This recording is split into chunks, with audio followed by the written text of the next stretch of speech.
Chapter 1520. The failure of the plan made Mandarata feel great pressure. He had a bad feeling.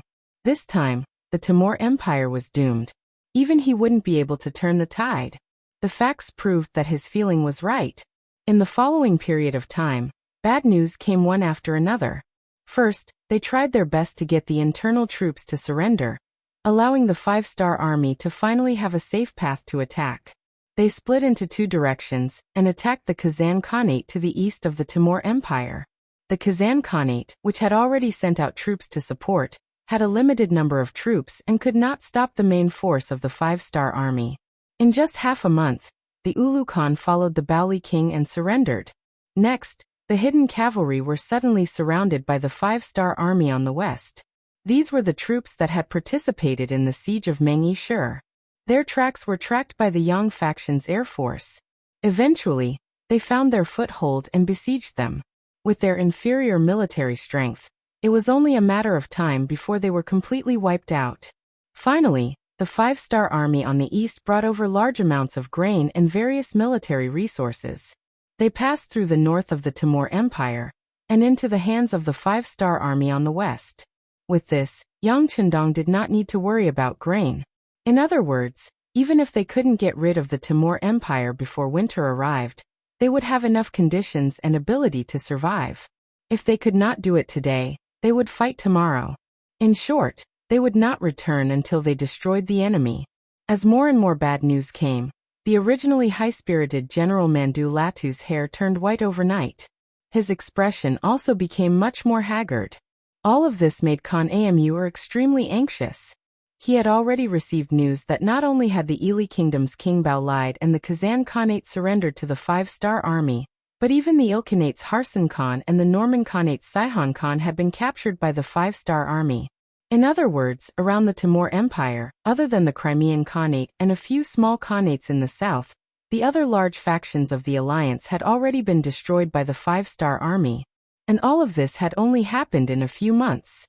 Naturally, this was because the five-star army was strong and had advanced firearms. However, it was also because these people had weak resistance and did not usually rule the country. As a result, when danger came, civil strife occurred. For example, the Ili Kingdom's King Baolide had been persuaded by the previous Prime Minister Ali Pu.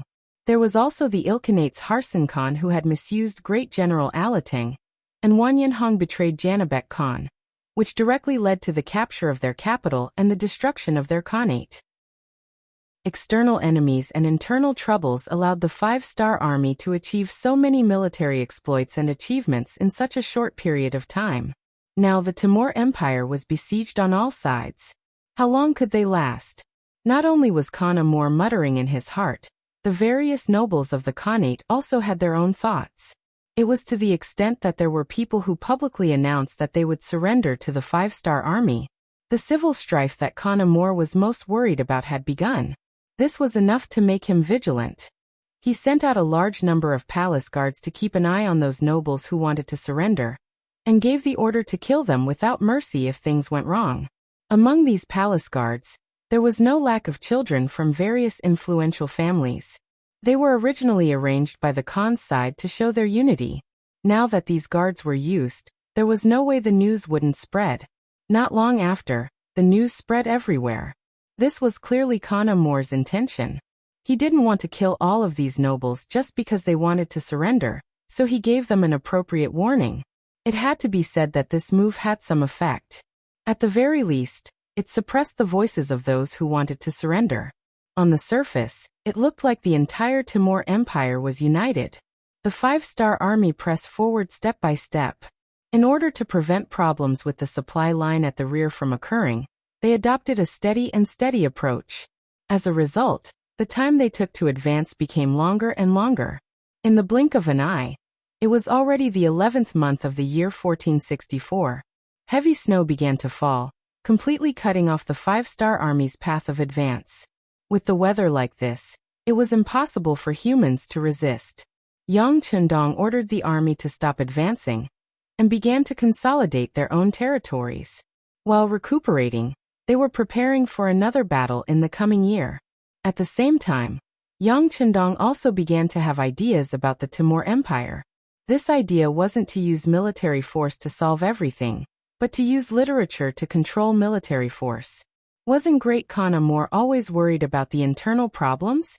Since he was afraid of this, then let's give him this. Yang Chendong sent out a large number of intelligence agents, and had them infiltrate Herat, the capital of the Timur Empire. He had them secretly contact those nobles who wanted to surrender. He also pointed out that it would be best to find some nobles who had a good relationship with Great General Mandu Latu to persuade them. The reason why the Timur Empire was able to defend for so long, apart from the fact that their territory was too large, and that even the five-star army needed a lot of time to enter, was because of this wise and far-sighted Great General Mandu Latu. This person was indeed worthy of being a great general of the Timur Empire, a famous general. The guerrilla tactics he used were mainly to harass the supply lines, and whenever he had the chance, he would besiege a small unit of the five-star army's cavalry. His actions had indeed brought a lot of trouble to the army's advance. If such a troublesome person could be dealt with, it would be equivalent to cutting off one of Khan Amor's arms. It would play a crucial role in taking down the Timur Empire in the coming year. This move was equivalent to a black tiger digging out the heart. If it succeeded, it would be extremely beneficial to the five-star army. However, the problem was that Mandu Latu had a very cautious personality. Whether it was assassination or picking out a person's flaws, it wasn't an easy task. Since they couldn't find any flaws in the person himself, then they would start from the people around him. They would make full use of Khan Amor's suspicious personality, and make him take the initiative to suspect Mandu Latu. As long as this great Khan really did so, without Mandu Latu's command, the Timur Empire's cavalry would be like a tiger without teeth, and would no longer be a threat. At the same time, Yang Chendong ordered the formation of layers of encirclement around the Timur Empire, giving people the impression that as long as the weather permitted, the army would be able to destroy the Timur Empire at any time. In this way, under the pressure from the outside, there would be no need to worry about the enemy not attacking. Those who surrendered would definitely jump out. At that time, even if Mandu Latu was innocent, he would be dragged down. 1464 AD, the year of the destruction of the Khaganate in the historical records. It was precisely under the leadership of Yang Chendong that the five-star army achieved victory in the east and west, causing some small Khaganates and small factions to surrender. Not only did they expand Yangtze's territory, they also directly dealt with the last threat outside the Ming dynasty. It was not accurate to say that it was the last one, because when Yang Chendong and the Timur Empire were caught in a bitter battle, Bangra, that is Bangladesh, to the west of Burma, suddenly sent troops to invade, resulting in the loss of 4 counties and 3 cities. 120,000 people were captured, and tens of thousands of houses were burned down. When this matter was reported to Yang Chendong, the five-star army nearby had already sent troops to rescue. Not only did the Myanmar army, the Laos army, the Vietnamese army, and the Cambodian army all moved out.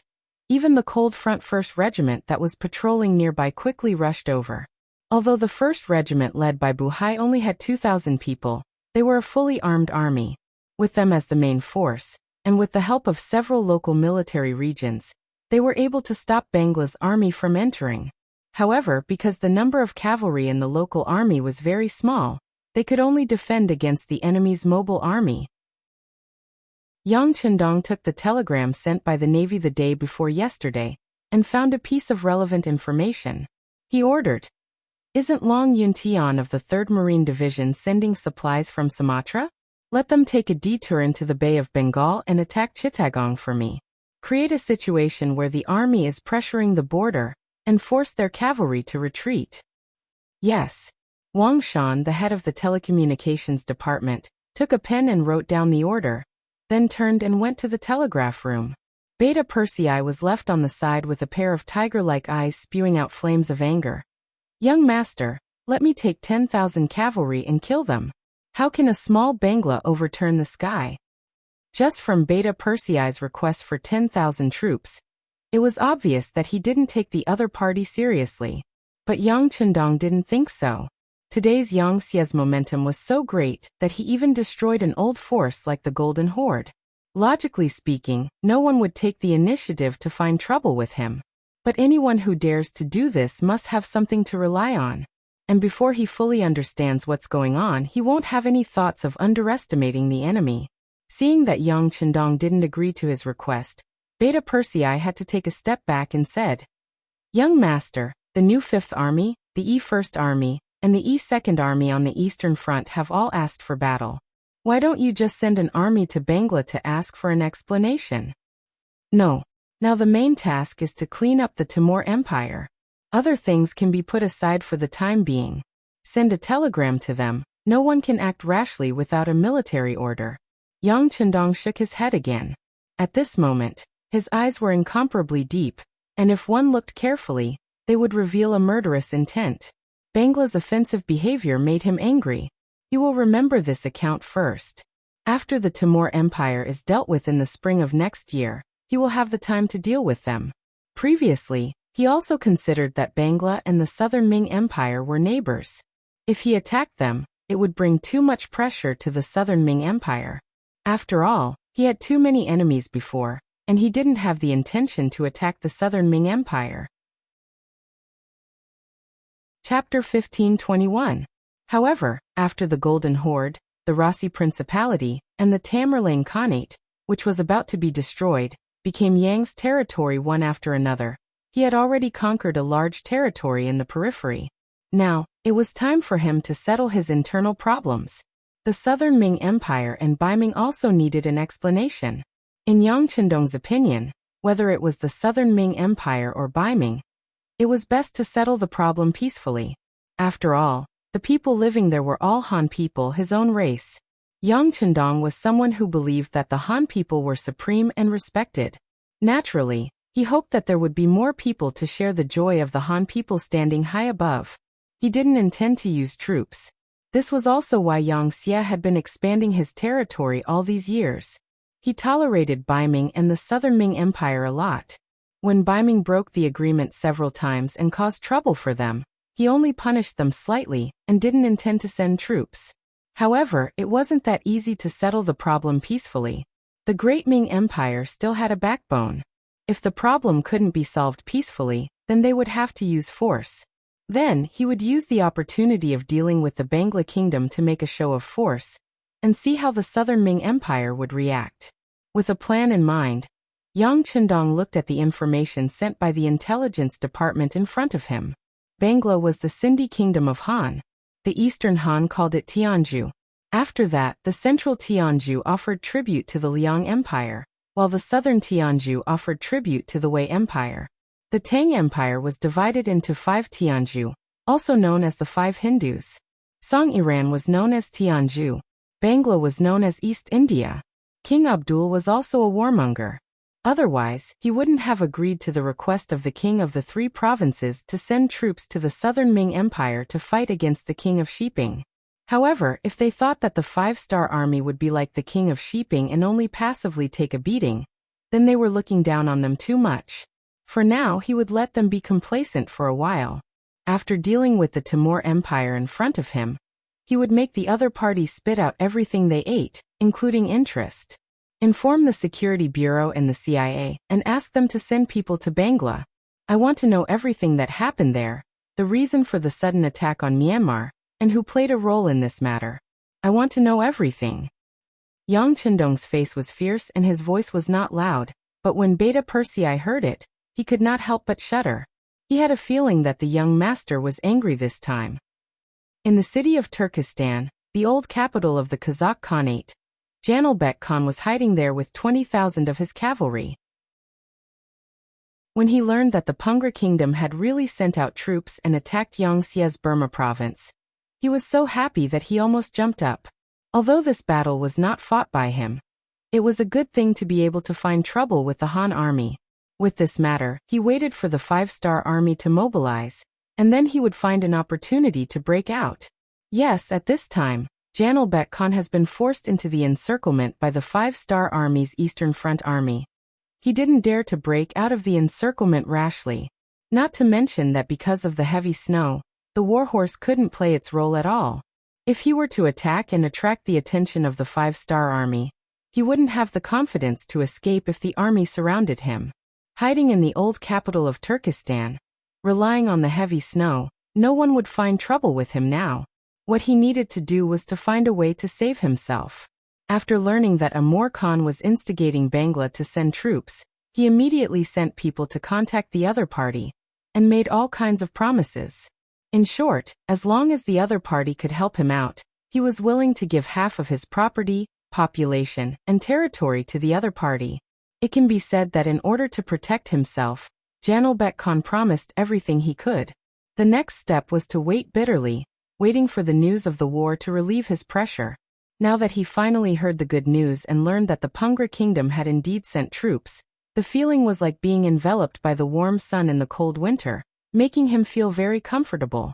Immediately send out scouts and keep an eye on the 5-star army's movements. As long as they show signs of leaving, immediately report back. Janilbek Khan said with a slight excitement in his voice. A group of scouts left Turkestan under the order. But whether it was Janilbek Khan or those scouts, they didn't know that in front of an inconspicuous pile of snow on the outskirts of Turkestan, a group of dozens of people was closely watching every movement. When those scouts left the city, they saw this scene with their own eyes. Reluctantly putting down the binoculars in his hand, Wang Yanhong sighed in his heart at the power of this object. He whispered to Bai Shuang, who was lying on the snow beside him. That's right, I know some of these scouts. They are the trusted aides of the Great Khan, and they usually don't leave Janilbek Khan's side. Oh, so this Great Khan is very likely to be hiding in this city. After Bai Shuang heard this, a smile appeared in his eyes. He finally caught a big fish. The Eastern Front had been fighting with the Kazakh cavalry for a long time, but because the terrain of Ili wasn't suitable for a large cavalry legion to fight, they couldn't display their advantage. In the end, they didn't gain enough advantage. Now that Ili had surrendered, the 5-star army's main force on the Eastern Front could smoothly advance.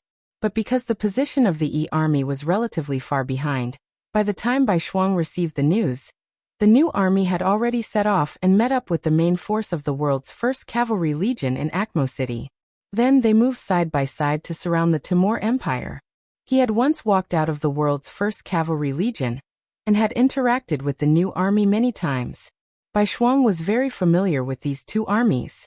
It was also because of this familiarity that he knew how difficult it was to snatch food from the tiger's mouth.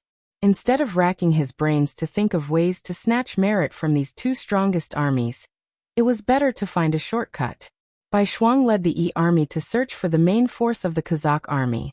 He also invited Wang Yanhong, who was very familiar with the situation of the Kazakh Khanate, to guide them. In the end, their target was the old capital of the Kazakh Khanate, Turkestan city. Logically speaking, even if it was the old capital, as long as Janilbek Khan had the slightest bit of intelligence, he wouldn't be hiding there. However, this person was playing the game of darkness, and was hiding there. Before, this was only Wang Yanhong's analysis. In his eyes, his Khan was a person who liked to take risks. But now, when he saw the scouts leave the city, his guess became reality. After knowing where the target was hiding, Bai Shuang's eyes flashed with a light of wisdom. He knew that it was time to draw in the net. Right now, it was snowing heavily outside, blocking the road. But because of this, no one would think that they would choose to attack in such bad weather. This was where his advantage lay. As long as the method of surprise attack was correct, even the heavy snow wouldn't be able to stop Janilbek Khan from becoming their prisoner, or a ghost under their blade. Leave a group of people to continue watching. Everyone else, retreat with me. After Bai Shuang made up his mind, just like when he came, he quietly retreated from outside the city.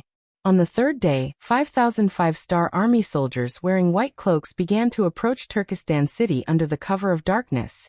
The one who received the surprise attack mission was Zhuang Cheng, the commander of the Direct Military Guard Regiment, and some soldiers from the 301st Division.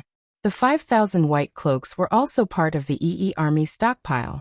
Under the white snow, the white cloaks were the best concealment items.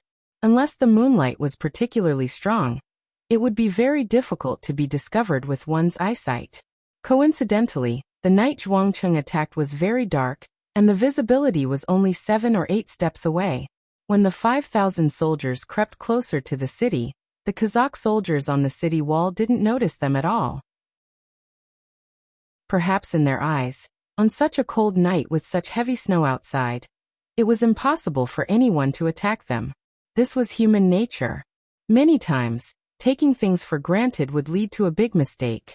When Janabek Khan promised to let Bangla attack Yangtze, his fate was already sealed. The night was very cold, about -30 degrees Celsius.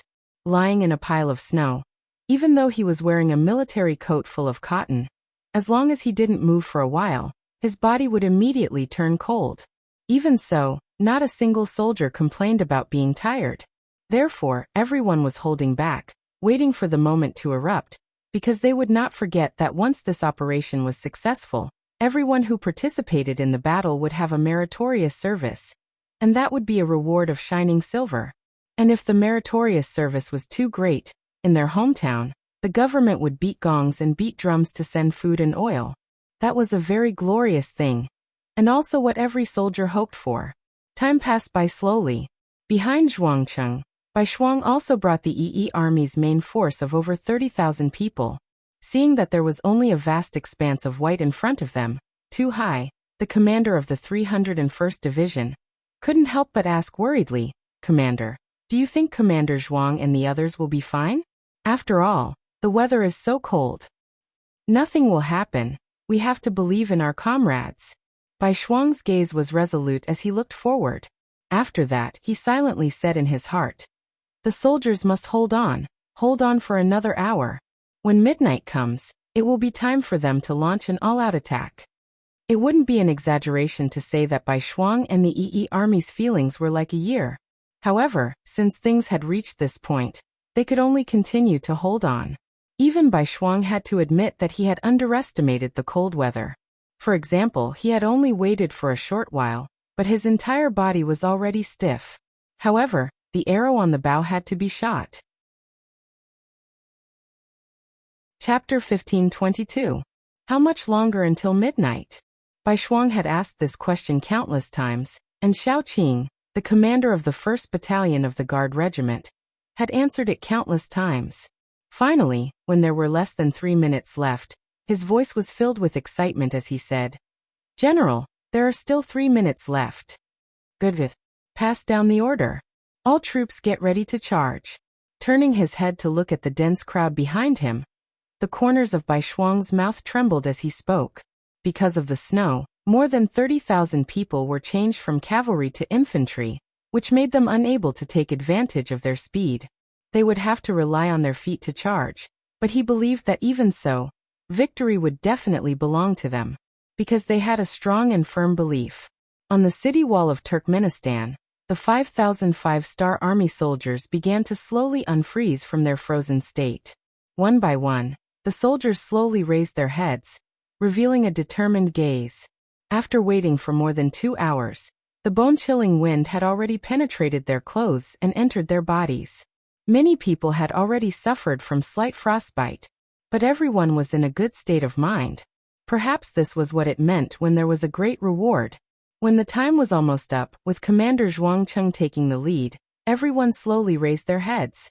Then the soldiers of the assault team took out their throwing hooks and threw them up the city wall. With the sound of the wind at night, no one even cared about the sound of the triangular anchor stuck on the city wall. Then, the assault team members climbed up one by one like agile monkeys, and went straight to the almost undefended city wall of Turkmenistan. It was incorrect to say that there was no defense. Although Janabek Khan didn't want people to know that he was in the city, he still arranged for patrols on the city wall.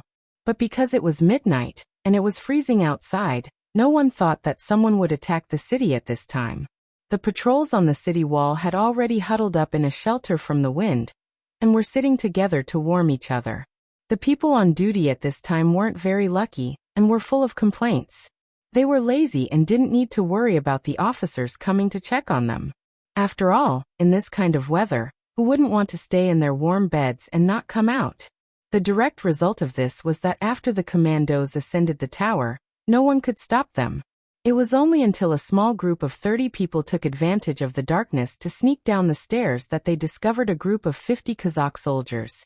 They were huddled together, some were sleeping, some were talking, and some were trying to distract themselves. 30 against 50. If it was a direct confrontation, it was obvious that the side with fewer people would be at a disadvantage. But at this time, the side with more people was completely unprepared, and the side with fewer people were all fierce assault team members. The result would be the right one. After seeing this formation, the assault squad leader named by Zhuang Cheng made a few hand gestures in the dark. Immediately, 20 of his squad members split up to flank the enemy from the left and right. Another 10 squad members saw an opportune moment and sprinted towards the passageway leading to the bottom of the city tower like leopards. The sudden movement quickly attracted the attention of a few soldiers who were chatting, but they didn't have the chance to shout anything. A black shadow suddenly appeared in front of them, and the sharp blade slashed across their throats. One after another, the Kazakh soldiers didn't even have the chance to shout before they felt the strength in their bodies being sucked out. Then, the figure swayed and fell to the ground with a plop. After that, more and more commandos appeared. This patrol team of 50 people either watched with their eyes wide open as they were killed by Dao Feng, or lost consciousness while still in their dreams. From the beginning to the end, no more than 2 minutes had passed, and there was no other movement. Phew.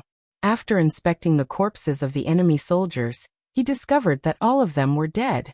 After confirming that there were no hidden dangers, the assault team leader breathed a long sigh of relief. Then he listened to the movements downstairs and discovered the sounds of wild cats. He knew that the people downstairs had also succeeded. Thinking about it, the defense of the most dangerous city wall was already so lax. There was no need to talk about the situation downstairs. Whether or not there was anyone watching was another matter. Being able to succeed was a matter of course. Everything went smoothly as planned. The assault team leader responded to the sounds of the wild cats downstairs, telling them to open the city gates and prepare to welcome the army at any time. He even took out a match from his bosom and lit up a torch that he had prepared beforehand. In the cold night, the sudden appearance of a fire and warmth made people unable to help but feel a sense of trust. However, the assault team leader didn't intend to use this opportunity to warm himself up. He lit up the torch to signal to Zhuang Qing below. After seeing that everything was in place, he raised the torch up high. In the darkness, the light was so clear and eye-catching. The assault team has succeeded. All soldiers, listen to my orders. Attack. Zhuang Qing had been searching and waiting this entire time. When he saw the signal, Zhuang Qing couldn't hold himself back and stood out from the cold snow. Then more soldiers in white cloaks stood up beside him.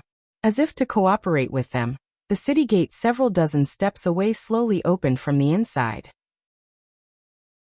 In the silent night, the creaking sounds of the city gate opening were especially sharp.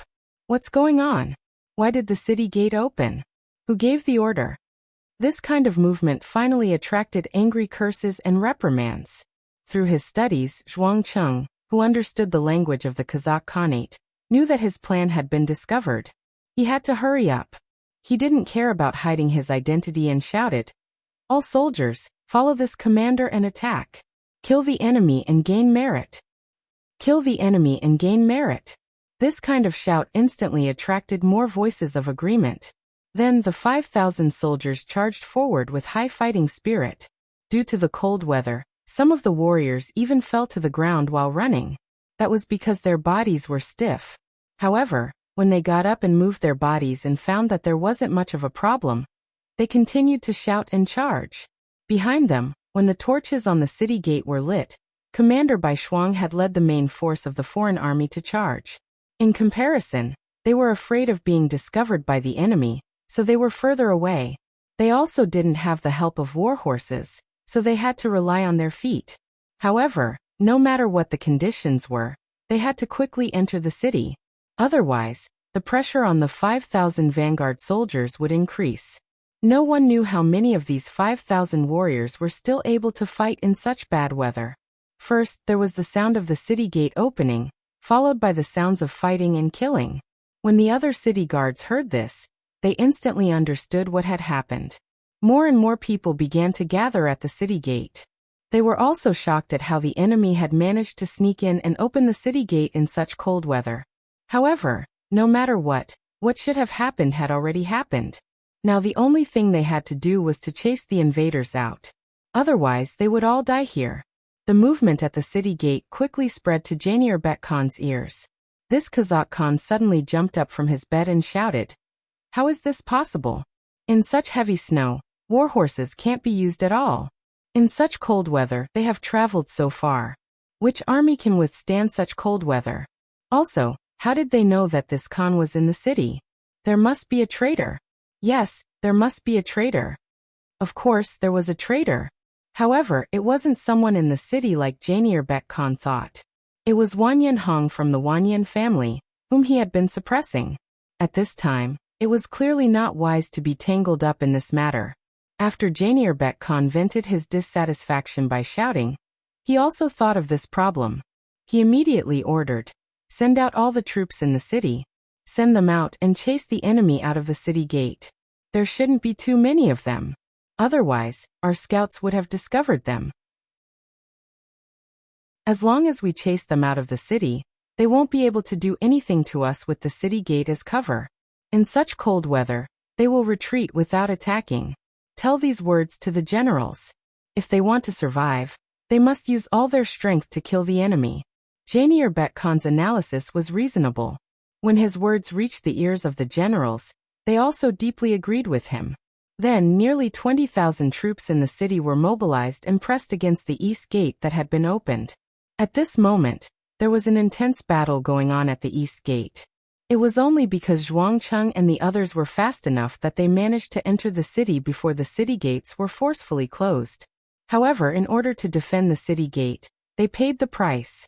Only 2 of the 30 commandos were left, and both of them were slightly injured. The enemy is not weak. We must not be careless. Seeing that the commandos were almost completely wiped out in a short period of time, Zhuangcheng felt immense pressure. When he turned around to look at his soldiers, most of them had pale faces and were trembling all over. He knew that the long period of hiding had greatly affected their combat strength. With their current strength, if the enemy counterattacked too fiercely, it was hard to say if they could wait until the main force arrived. Since they had already launched the attack, there was no reason to give up halfway. Zhuangcheng gritted his teeth and said to the soldiers who were still trembling because of the cold, "Don't be afraid, everyone. Try to move your limbs as much as possible. There will be a great battle soon. We must hold on until the main force arrives. When that time comes, everyone will be heroes. Our families will also benefit from our efforts today." Chapter 15:23. For our families fight. When the soldiers heard these words of encouragement, many of their faces were filled with determination. They took the opportunity to move their bodies, stretching their arms and kicking their legs, hoping to force the cold out of their bodies and regain their mobility. The sound of footsteps became more and more frequent. In the dark night, the number of black shadows in front of them also gradually increased. Zhuangcheng led the soldiers to see all of this. He felt that the reaction of the Kazakh soldiers was indeed fast. They were worthy of being the elites by Janierbek Khan's side.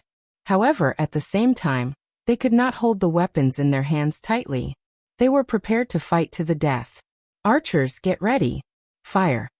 When he felt that the enemy was less than 70 steps away from them, Zhuangcheng shouted loudly. The archers who had just gathered together fired a round of arrows. They could clearly feel that many of the black shadows in the distance were shot down. Archers fire. After the initial panic, the black shadows on the opposite side quickly reacted. Then the same military order was given. Then, the sky was covered with arrows, and they fell on the vanguard led by Zhuangcheng. Although they were prepared, and some of the soldiers took out their shields, facing the dense rain of arrows, many of them were still hit.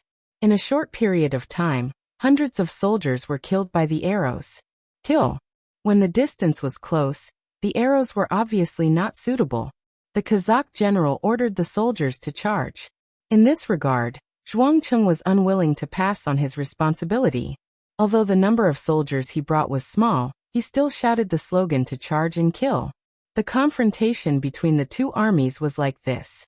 Putting aside the fact that the brave would win in a narrow path, when faced with the enemy's attack, if one side retreated out of fear, the morale of the soldiers would plummet, and they would be defeated like a mountain.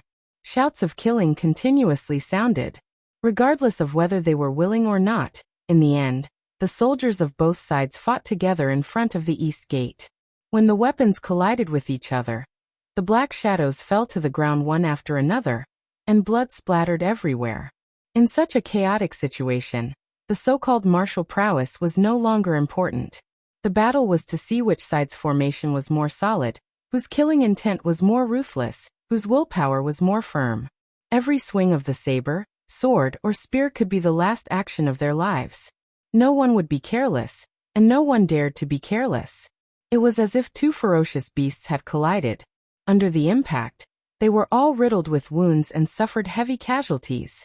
The number of casualties was almost 1-to-1, and the number of people in Zhuang Cheng's team was greatly reduced.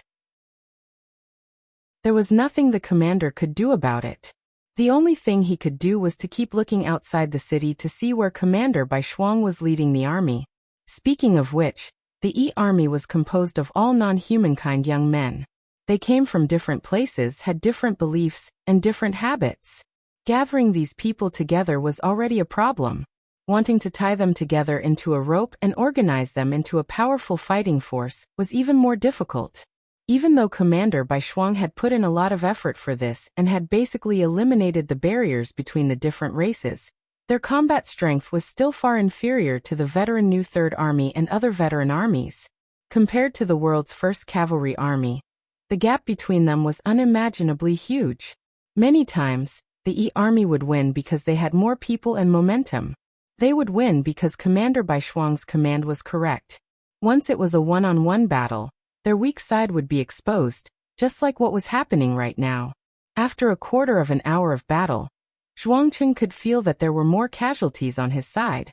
Apart from the fact that they were lying in the cold snow and couldn't use their full strength, it was also because their fighting ability and numbers were inferior. It was also thanks to the East City Gate's terrain that they couldn't place more troops at the same time. Otherwise, it would be difficult for them to hold on for more than a minute. Press on with the reserves.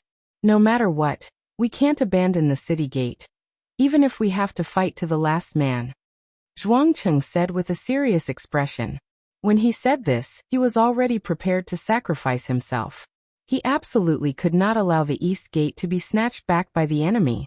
If that happened, their strategic intentions would be exposed, and it would be very difficult to deal with Janel Bekkhan, who had the city wall to rely on. This was the time for the Yi army to amaze the world. In the cold weather, all the 5-star army were resting, but only the Yi army took the initiative to attack. If they could achieve a great victory, their influence would undoubtedly be even more shocking. The name of the Yi army would also resound throughout the 5-star army. At that time, who would dare to look down on them? In order to kill the enemy and gain merit, for the Yi army, Zhuangcheng was willing to give up his life. Unless he died, he would never let the enemy regain control of the gate. Quick, faster. Those who can run, run first. Don't worry about the formation. Bai Shuang led more than 30,000 soldiers and ran over from 5 miles away. At this time, even the soldiers with good stamina were panting. If he were to run on flat ground, the distance of only 5 miles was nothing to him. He would be able to rush over with his army in less than a quarter of an hour. Moreover, he would have the ability to join the battle immediately. However, in the heavy snow it was a different story. The snow was knee-high, and every step was very difficult. Many times, when one stepped on an empty space while flying at a high speed, it was possible for one to sink into the ground. Even if they stepped on the ground, they would often pull out one leg, and the other leg would sink into the snow. In such an environment, it was impossible to make use of the advantage of speed. Therefore, after walking for a quarter of an hour, they didn't even cover half of the distance of 5 miles. If they continued like this, it was impossible to reach the gate in time. This would increase the pressure on Commander Zhuangcheng. It was even possible that he would abandon the gate. In a moment of desperation, Bai Shuang saw too high of the 301st Division. He was leading hundreds of soldiers to clear the path for everyone, and he was even stopping to wait for the main force of the army. He had an idea and gave the order to attack alone without the need for a group. The first 10,000 people to reach the gate will be rewarded with military merit. Once Bai Shuang gave the order, Hai was only stunned for a moment before he left the formation of the army and began to speed up. Behind him, there were hundreds of people following closely. Even further away, there were hundreds and thousands of people who also began to speed up, trying their best to run forward. The speed of the army finally increased, and Bai Shuang couldn't help but sigh in relief. Now it was up to Zhuangcheng and the others to see how long they could hold on. This time, they couldn't lose no matter what. This was a good opportunity for the Yi army to make a name for themselves. For this reason, Bai Shuang didn't ask for help from the Cold Front 4th Division on the Eastern Front. Otherwise, with an army with firearms, they wouldn't care about the city walls of Turkmenistan. Bai Shuang was a little nervous, but Zhuangcheng at the East Gate had already forgotten what nervousness was. When he saw wave after wave of soldiers charging up and falling down, and when the smell of blood reached his nose, he had already disregarded life and death. At this moment, there was only the enemy in his eyes. There was only killing the enemy. Perhaps it was because the 5-star army's counterattack wasn't intense, but the Kazakh soldiers' morale was greatly boosted.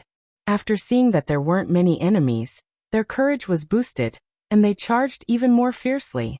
Furthermore, they had all crawled out of their warm beds and had never experienced frostbite before, so they could unleash their full strength.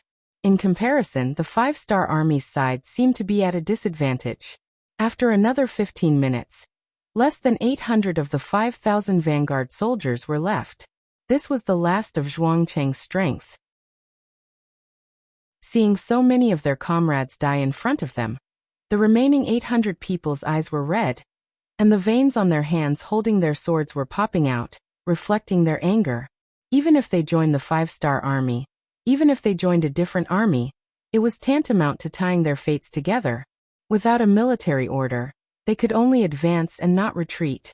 This was an iron law. If anyone dared to disobey, not only would they be beheaded, even their family would be implicated. Their family would have to bear the name of a deserter and live a difficult life. Whether it was for their own dignity or for their family, these 800 people couldn't retreat. Either they killed the enemies charging at them, or they were killed by the enemies. There was no third way.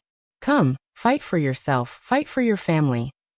Zhuangcheng pulled out his sword and said with a murderous look on his face, "Fight, fight for our family." The 800 warriors all shouted in unison and took out their weapons. Under Zhuangcheng's lead, they charged at the charging Kazakh soldiers. With Zhuangcheng taking the lead, no one was able to block his sharp saber. Several Kazakh soldiers were cut down and fell to the ground. This scene greatly stimulated the other soldiers, causing their morale to suddenly soar in a short period of time. They forced the Kazakh soldiers to retreat by a distance of nearly 10 feet. As the saying goes, a soldier is strong, while a general is strong. Zhuangcheng's bravery set an example for the other soldiers, allowing them to display their own potential and make a temporary turnaround. The Kazakh soldiers didn't expect this result. When many of the Kiliarchs saw that the 5-star army was at the end of their rope, they couldn't help but have a fearful expression. As the saying goes, the unreasonable are afraid of the reckless, and the reckless are afraid of those who don't care about their lives. When facing enemies who didn't care about their lives, the fear in their bones would unconsciously jump out.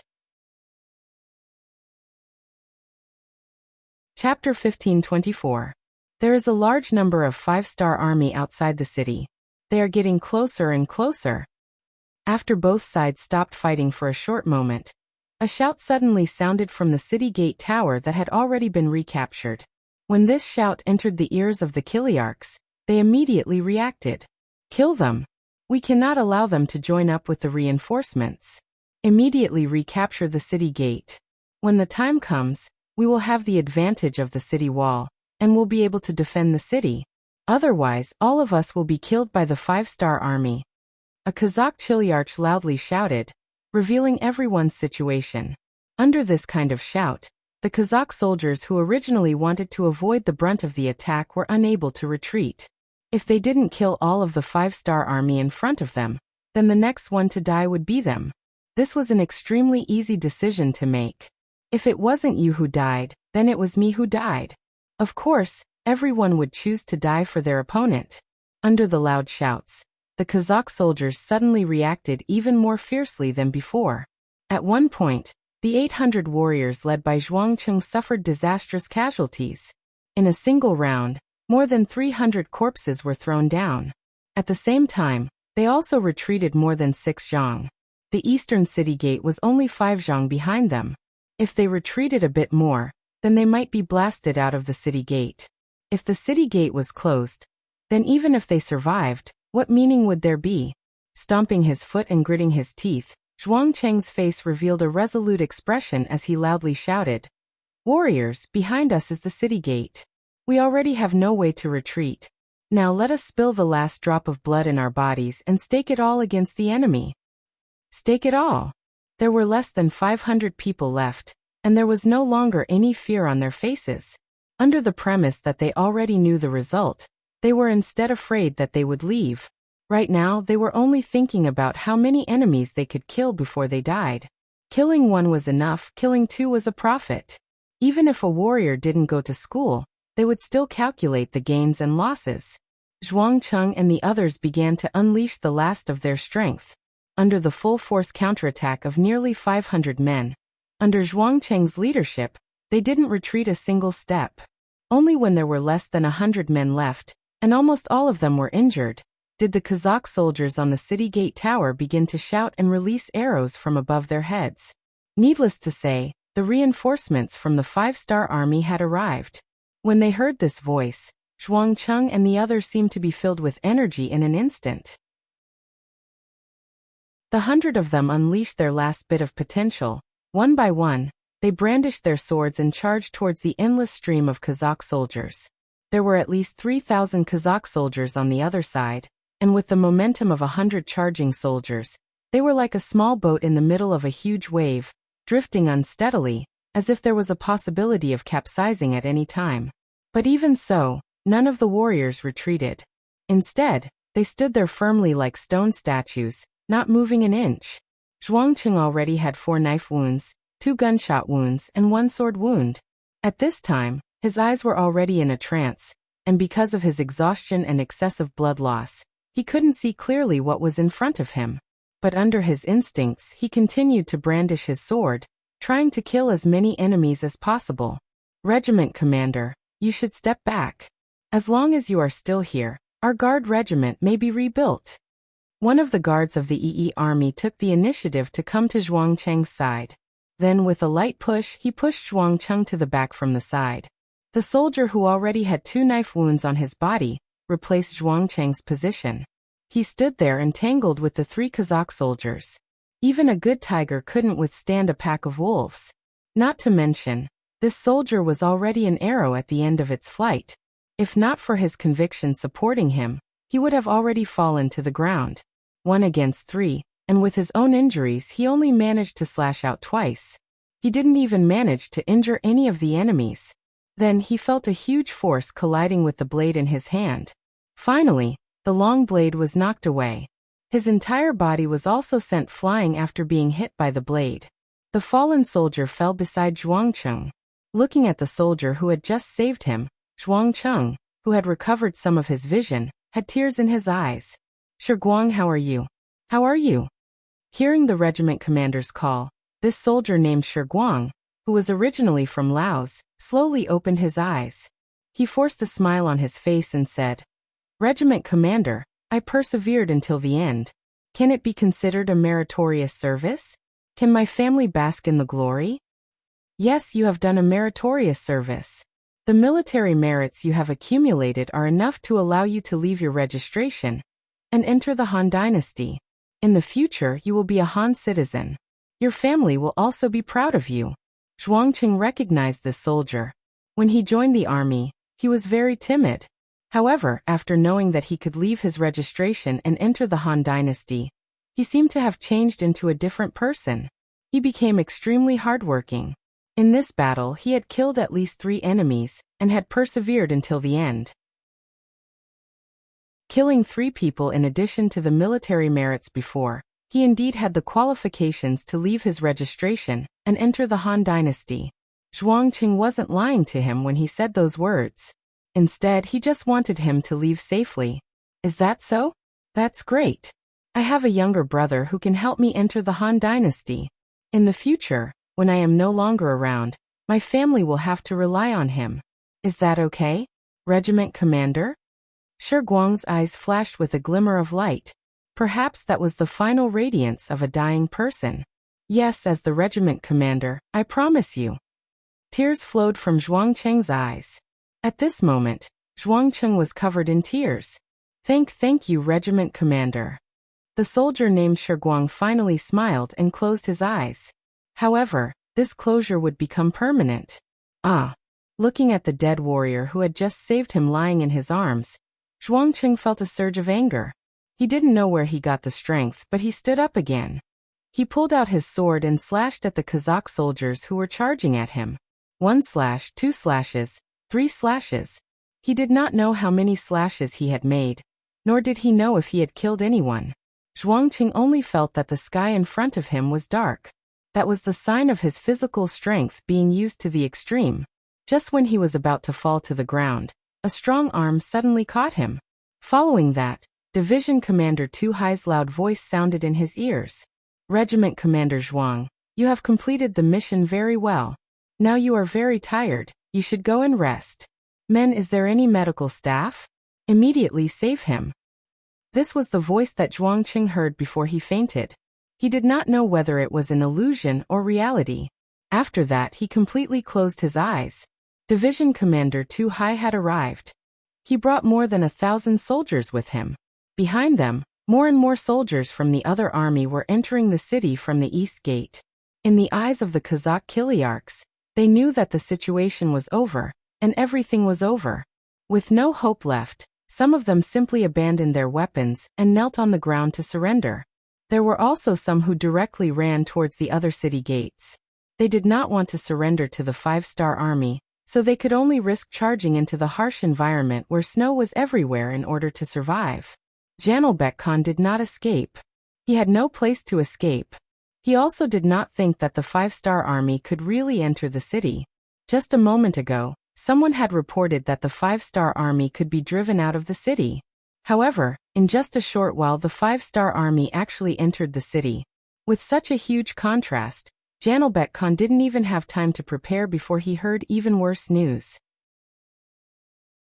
The place where he lived, which used to be the Kazakh Imperial Palace, was surrounded by the 5-star army.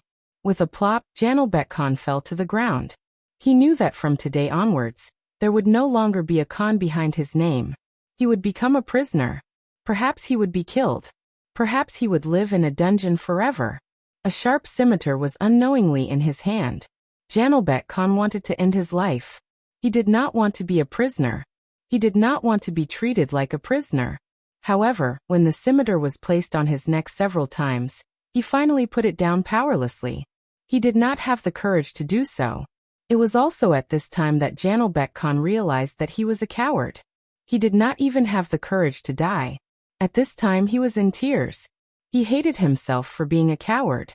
Even when countless soldiers from the 5-star army rushed in and dragged him away, his tears still didn't stop. The EE army actually managed to capture the city of Gelkistan when it was snowing heavily, and captured the Kazakh Khan Janelbek. When the news spread, Amor, who was in Herat city, heard it and was shocked. He knew very well how difficult it was to launch an attack in the snow. The cold weather was likely to reduce the number of soldiers by a quarter or more. Not to mention the fact that they had to attack the city in such weather. The news showed that the 5-star army did not use any firearms to capture Turkmenistan city. Doesn't this mean that even in a battle of cold weapons, the 5-star army is quite strong? At this moment, Amor felt that he could not see any hope. Not only did Amor have such thoughts, everyone in the royal city was shocked when they heard the news. Some of the capitulators had their own thoughts. They firmly believed that the 5-star army was invincible, and decided to surrender. As for those who supported the war, some of them were unconsciously shaken. Even if they didn't think for themselves, they still had to think for their families. If they still insisted on going to war, and the 5-star army really defeated them and took over the royal city, as the pro-war faction, where would they go from here? This kind of thinking also affected Great General Manjalatu. Originally, it was just some influential people who sent him messages. Their words were full of the idea of surrender. What five-star army was invincible was everywhere. But now, even some of the generals under his command began to waver. This made him deeply distressed. He suddenly became worried about this war that he was originally confident in. When he took the initiative to find Amor and told him about his confusion and the situation in the army, he finally got some good news. That is, after the five-star army went to the rear, there was another force called the Great Ming Dynasty that also attacked the rear of the five-star army. The damage caused was even greater. Chapter 1525. The chaos in the rear of the five-star army meant that the Timur Empire's opportunity had arrived. According to Khan Amor's plan, as long as they could withstand the first wave of attacks from the five-star army, the other side would be forced to retreat and deal with their internal problems first. Once that happened, they would have a chance to catch their breath. Although placing the hope of survival on someone else wasn't a smart move, it wasn't a smart move. But at this moment, without a better choice, Mandula too could only think like this. The king of the three provinces was Zhu Huaiqiu. Originally, he had a good relationship with Bangla, and they had worked together to deal with Shiping King Mu's family. Now that they were working together to deal with the five-star army, it wasn't surprising. Even so, when the telegram reached the ears of Yang Qindong, who was waiting for the beginning of spring in the snow, it still aroused his anger. He already knew that Zhu Huaiqiu was a two-faced person, and sent troops to guard against him. But after Bangla invaded Burma, Yang Qindong moved the troops to deal with the problem there. He didn't expect Zhu Huaiqiu to make a move at this time. It had to be said that Zhu Huaiqiu grasped the opportunity very well. At least he caught the five-star army off guard. Send a telegram to the Ministry of Foreign Affairs, and tell them to put pressure on the southern Ming Empire. Zhu Huaiqiu is the king of the three provinces. Now that he suddenly sent troops, they have the right to control it. Also, send a telegram to the 1st Division of the Cold Front to stop training new recruits, and go to Yunnan province. We want to show some people how powerful we are. Yang Qindong said with a deep expression. Hearing that the 1st Division of the Cold Front was mobilized, Beta Persei's eyes flashed with surprise. Even if they were all part of the Cold Front, there were differences in strength. For example, the 1st Division of the Cold Front was the most elite of the Cold Front. If entering the Cold Front was a very difficult thing, then entering the 1st Division of the Cold Front was even more difficult. Their test was second only to the Black Cavalry. Because of this, they shouldered the task of training the new Cold Front. Everyone was an instructor, and everyone was the backbone. Even an ordinary soldier could calmly become an outstanding squad leader. This was simply a teaching brigade. One could imagine how powerful such an army would be. Coupled with the fact that they were fully equipped with firearms, their combat prowess was astonishing enough to deter any opponent. Now that the young master had sent this army, it was obvious that he hated Zhu Huaiqiu. The telegram was transmitted to the headquarters of the army in Crimson City. After receiving the telegram, Lung Song immediately ordered someone to summon the commander of the 1st Division, Tung Shan. In less than half an hour, Tung Shan, who was riding an electric motorcycle, appeared at the headquarters. It had been some time since the engine was successfully developed, and it had been used in many fields. Among them, there were many battery-powered vehicles. When this thing was first born, it truly frightened many people, especially when they saw that this thing did not require manpower to move, and it was not slow at all. Everyone was completely convinced by science. This was especially true for those scholars who had been lured from northern Ming and southern Ming to Crimson City, through various channels. They didn't dare to spout nonsense and pick on the flaws in science. On the contrary, many people began to change their subject. They put aside the 4 books and 5 classics, and asked about applying to Yangtze Academy. As the commander of the 1st Division of the Cold Front, Tung Shan was definitely one of the oldest people following Yang Qindong. Even though he was only a major general and a division commander, he was still a commander. However, even if he was given the position of commander of a group army, he would not be able to exchange for this position. He was the commander of the 1st Division of the Cold Front, and his existence was equivalent to the leader of a teaching brigade. At least 60% of the soldiers of the Cold Front were indirectly or directly related to him. They were either his students or his students' students. A person with this kind of experience naturally had to own a battery-powered vehicle. When he rode past in a flashy manner, followed by a group of panting guards who were chasing after him on bicycles, there was no need to mention the smugness on his face. Tung Shan came to the office of the deputy commander of the army headquarters, Lung Song. After he knocked on the door and entered, he saluted and sat on the guest chair in the office. He poured himself a cup of hot tea and asked with a smile, "Lung Song, do you have any instructions? Is there a tough battle that you want our division to fight?" When Tung Shan asked this question, he still spoke in a joking tone. He knew very well that on the surface, he was a division commander, but in reality, he was the leader of the teaching brigade of the Cold Front. From time to time, he would also be the leader of the training brigade of the new corps, and even the recruit division. There were too few times when he would be needed on the battlefield. Even though he also heard that Myanmar was not peaceful right now, and that Vietnam was also caught in the whirlpool of war, he still did not think that he would be needed. This sentence was more of a joke than anything else. What he did not expect was that Lung Song, who heard this sentence, had a shocked look on his face. "What? You already know about it? What do you mean? What do you mean?" At this moment, Tung Shan suddenly stood up. He felt that he seemed to be right. Could it be that he was really needed in the future? If that was the case, it could not be better. At this moment, he was somewhat unable to suppress his excitement.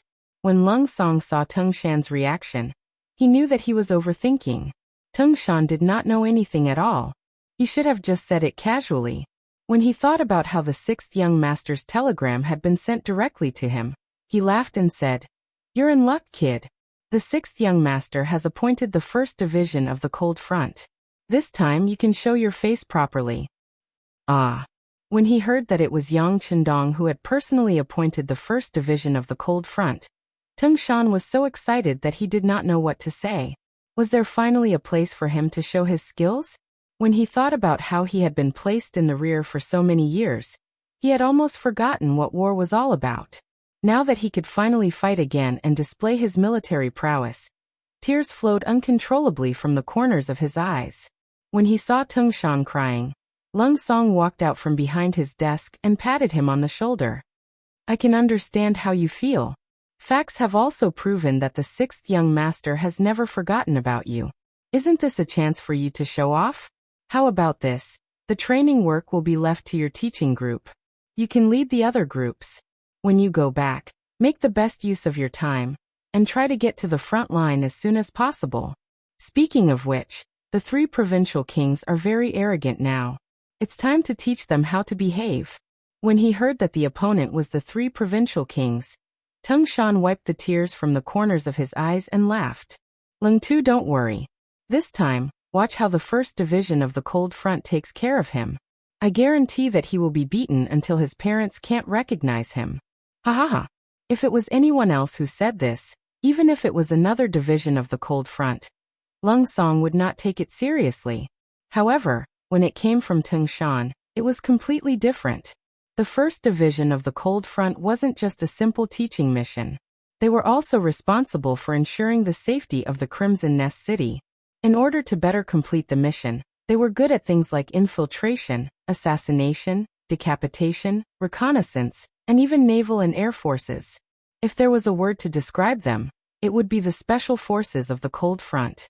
When an army of tens of thousands of people suddenly appeared on the battlefield and faced people who had only undergone simple training and were holding outdated swords and spears, it would be a bit of a bully.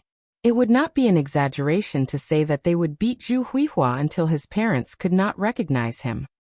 Okay, I believe you. However, don't forget that the training mission cannot be abandoned.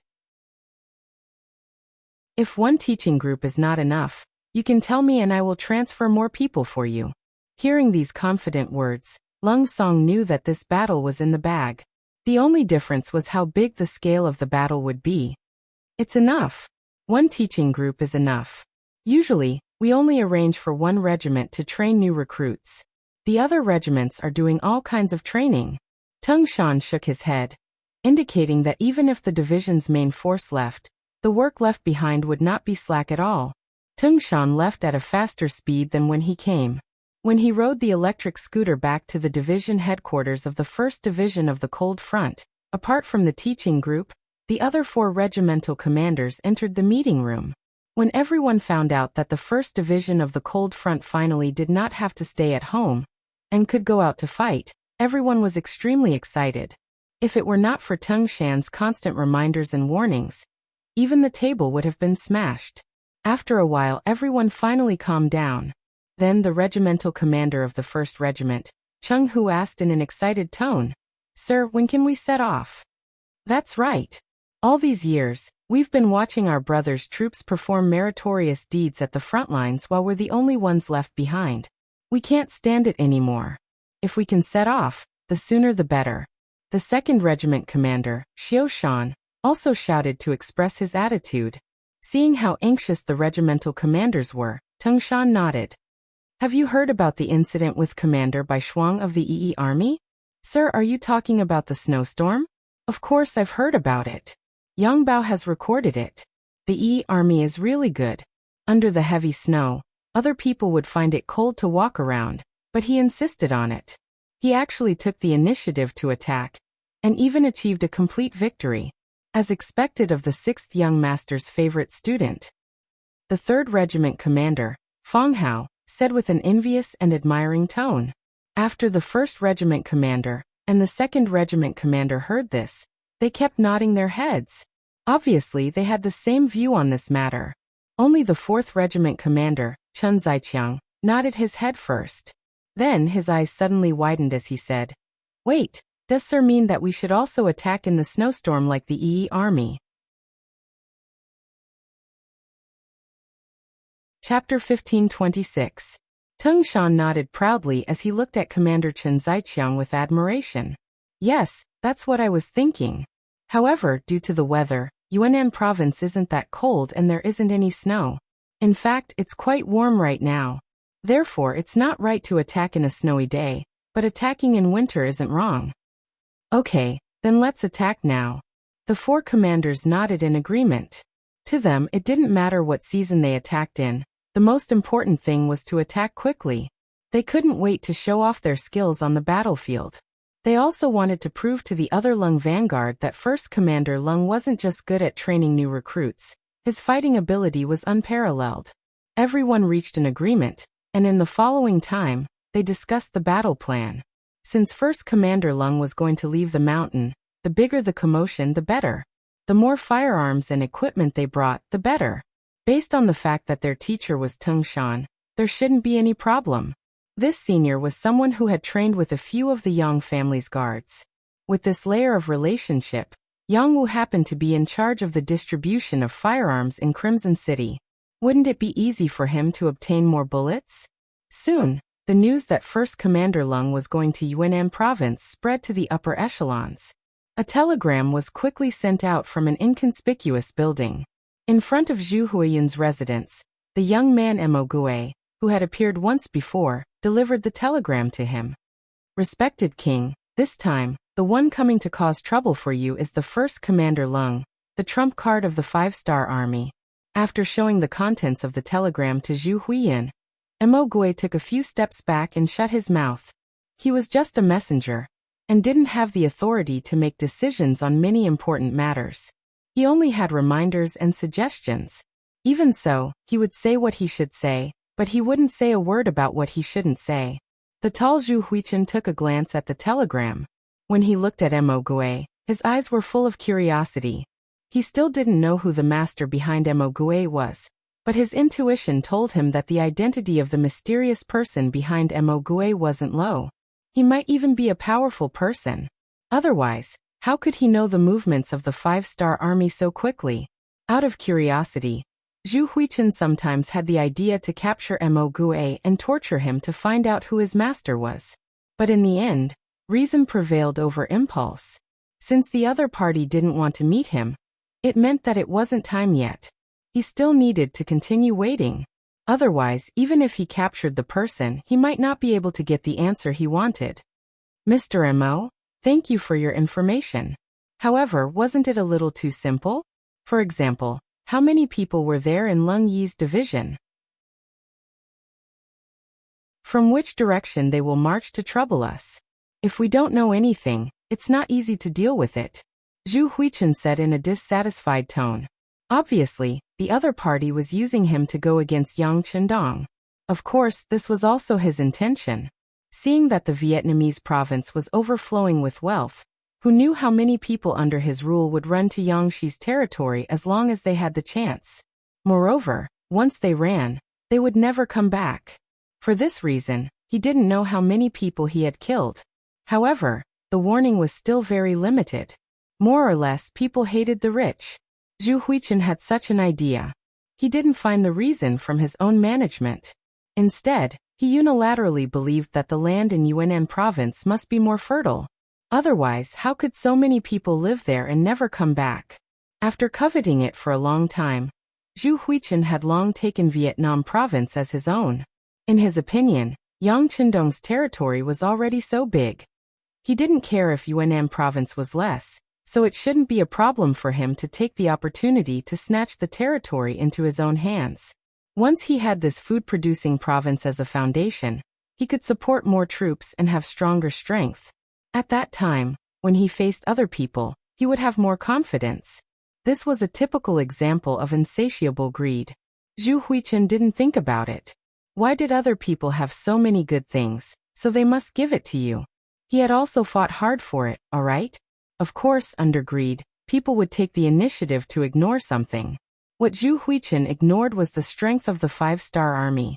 Perhaps it was because the five-star army was either attacking the Mongolian army on the grassland near the first city or going to other areas to expand their territory. It had been a long time since they moved in Yunnan province, so Zhu Huichen forgot that this neighbor was not to be trifled with. Or perhaps it was because after Burma was suddenly attacked by Bangla, it was a little difficult to deal with it. It made Zhu Huichen think that the current five-star army was a little weak. At this time Mr. Mo Gue, who had given him money for free, appeared again. He also brought the opportunity to attack Yangtze's territory and sent 1 million silver taels. For Zhu Huichen, who had military power in 3 provinces and a military strength of as many as 500,000 people, the effect of 1 million silver taels was very limited.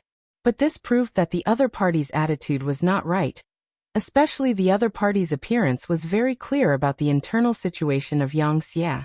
This was what made Zhu Huichen the most tempted. No matter how strong the opponent was, no matter how strong the fortress was, it was easy to be broken from the inside. Now that there was a spy, if he didn't take this opportunity to make a move, he was afraid that he would not have such an opportunity in the future. And he also heard that Bugnam of Gojoseon Yang Chendong was fighting with Timur and the other Khaganates at this time.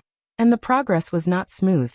Otherwise, Bangla would not have provoked the five-star army and not been retaliated. With such evidence, Zhu Huichen, who had always been greedy, finally made a move. He took the initiative to invade Yunnan province, and smoothly robbed a lot of food stored in the granary, greatly alleviating the pressure on the army. After tasting the sweetness, Zhu Huichen wanted to continue to go deeper into Yunnan province. Just by occupying a few border cities, he got so many benefits. If he built this province, how many times more would he get than now? And once he had enough food and money, he would dare to face the five-star army head-on. As the saying goes, the ignorant are fearless. Zhu Huichen, who had never truly angered Yang Chendong, naturally did not have a taste of the other party's strength, to the point that he did not put them in his heart. This was destined to bring him a strong enemy, and even a fatal disaster. And since he was facing them, he had to give it his all. Zhu Huichen also understood this principle. So while he was constantly mobilizing the army, he was also paying attention to the movements of the five-star army. Fortunately, Mo Gue, this spy, helped him save a lot of effort. Now that he asked how many people the five-star army had, and what the specific battle plan was, he wanted to know the enemy as well as himself. Regarding this question, Mo Gue helplessly shook his head and said, "Honorable King, Lung Yi should have mobilized 4 regiments and the direct subordinate battalions. In total, there are less than 10,000 people. As for their battle plan, to be honest, no one knows, not even Bugnam of Gojoseon. After the five-star army received a mission, unless there is a detailed battle plan, they are allowed to do whatever they want on the battlefield. Do whatever they want. Zhu Huichen looked at Mo Gui as if he was joking. Mo Gui knew what Zhu Huichen was thinking from his expression. He shrugged and said, "Yes, they are allowed to do whatever they want. Believe me, King, this is Bugnam of Gojoseon's unique way of leading the army. This is also where his confidence lies." Speaking of this, Mo Gui had to admit that Yang Chendong completely delegated power to the army. Normal kings and kings wouldn't dare to do this.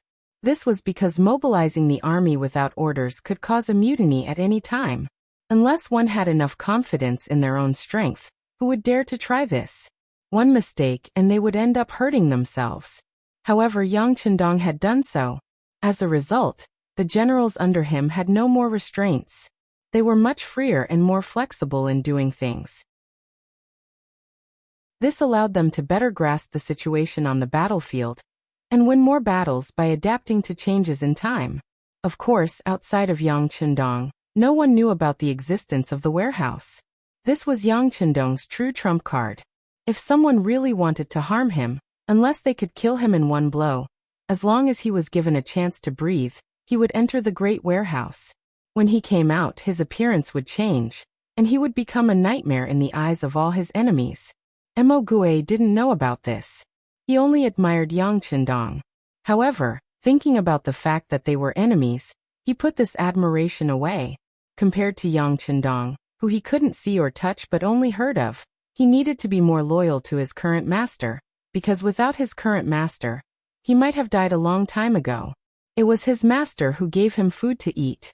Because of this, he would be loyal to him for the rest of his life. Even if he had to die because of this, he wouldn't frown. Hearing Mo Gui's answer, Zhu Huiyan was somewhat dissatisfied, but there was nothing he could do. This was the time for both sides to be united. He believed that Mo Gui was telling the truth. He wouldn't lie to him, because it wouldn't be good for either side. However, not knowing the enemy's military plan was a headache. Luckily, there were less than 10,000 people here. Even if they could affect his plan, it would be limited. Thinking of this, Zhu Huiyan's expression became much better. He looked at Mo Gui and said, "I understand. I will tell the army to be careful. I hope Mr. Mo can find out about this army as soon as possible and provide us with useful information to create a chance for my army to surround them." "Yes, Your Majesty." Mo Gui nodded calmly. He didn't know how important First Lung's division was to Zhu Huiyan. That wasn't something he should think about. He just needed to follow orders. Reality proved that Zhu Huiyan didn't pay enough attention to First Lung's division. Or rather, even if he did, he wouldn't be able to guard against them. Chapter 1527. Lang Son. It was the only way to enter Vietnam from the South Ming Empire. Previously, Yang Chendong had set up a shelter here, called the Lang Son Shelter. It was specifically used to take in the Baiming citizens who had escaped from the South Ming Empire. After they were registered, they were given a place to settle down. Gradually, a small market was formed, and there were 1,000 Vietnamese soldiers stationed here, and they were treated as the Lang Son army. However, when Zhu Huihua had led his troops south, this place had been taken over, and became an important supply route for him. According to Zhu Huihua, Vietnam used to be the Annam province, and the Ming Empire had set up a regime here, and managed this place. Now he was just reclaiming it. As for the fact that this place belonged to the Bugnam of Gojoseon and Yang Chendong, he did not mention a word, as though he had forgotten about it. This was what they meant by having a good reason to attack. This was what it meant to be a bitch, yet still want to build a monument to his chastity. This time, in order to deal a blow to Zhu Huihua's arrogance, Lung Yijun's main target was Lang Son. The reason why they chose this place was because it was an important supply route. As long as they controlled this place, the wealth that Zhu Huihua had plundered from Vietnam would not be able to be transported back to Guangxi. Secondly, by taking over this place, they would be able to cut off the retreat route of Zhu Huihua's troops. Following this, they could close the door and beat the dog, slowly playing a game of cat and mouse with the enemy. Since this place was so important, the 3 provincial armies would naturally be heavily garrisoned, with a total of 2,000 soldiers. To guard this place of less than 4 li, it could be said that they placed a lot of importance on this place. However, when Lung Yi Regiment's 1st Regiment Commander Chung Hu brought a regiment of soldiers here. The fate of these 2,000 soldiers was already decided. Regiment Commander, let our 1st Battalion be the vanguard. The 1st Battalion Commander, Feng Zhan, requested. Regiment Commander, our 2nd Battalion wants to be the vanguard. The 2nd Battalion Commander Wang Jinlong stood up and rushed to be the vanguard. Following that, the 3rd Battalion Commander Su Degang, 4th Battalion Commander Hu Jun, and even the Security Company Commander Sun Dewei also stood up, looking as though they wanted to be the vanguard. It was a good thing for the commanders and soldiers to have morale, but it was impossible for all of them to be the vanguard. This gave Commander Chung Hu a headache. In the end, he decided to be fair and said, "Stop King arguing. Battalions 1 to 4, attack from 4 directions. Remember, don't use guns if you don't have to. Don't let anyone escape. This regiment commander will lead the guards to guard the perimeter. You better not let anyone escape from your direction. If it's the battalion that escapes the most, he can keep his mouth shut the next time the vanguard attack. Do you understand?" If Chung Hu were to sit down and patiently reason with these fierce generals, it would be very difficult to get through. Facing these people who claimed to be the boss of the world, he had to be even more domineering than them, or even be a bastard. It was common for him to curse. Sometimes, the more it was like this, the more they would listen and even be convinced. When they heard Chung Hu say that all 4 battalions would be the vanguard, the 4 battalion commanders were immediately happy. They looked at each other, their eyes full of challenge and competition. The 1st Battalion Commander Feng Zhan patted his chest and said, "Rest assured, Commander. Our 1st Battalion will not let a single enemy escape. Our 2nd Battalion will too." The 2nd Battalion Commander Wang Jinlong patted his chest, his face full of confidence. Soon, all 4 battalion commanders expressed their opinions. Chung Hu saw this and was happy in his heart, but his mouth was unforgiving. "All right, don't brag in front of me. Whether it's a mule or a horse, let's take it for a walk. If someone escapes from your hands, then this regiment commander will punish them according to the law. At that time, don't be unconvinced. All right, I'll give you 2 hours to prepare. Now let's start." The 4 battalion commanders each led a direction and quickly left. With only 2 hours, they needed to move the troops to the designated location and formulate a plan of attack. Time was a bit tight. However, to the elite soldiers of the 1st Battalion, this was just child's play. In the past, who knew how many times they had practiced? Although this was not a drill, and they were going to kill people on the battlefield, they would not feel any difference. When the training content was implanted in their bones, the difference between a drill and a real battle was only the difference between seeing blood and not seeing blood. However, to the soldiers of the 1st Battalion, although they rarely went to the battlefield, it did not mean that they had never gone to the battlefield before. When Yang Xie was still very weak, they had also gone to the battlefield to kill the enemy.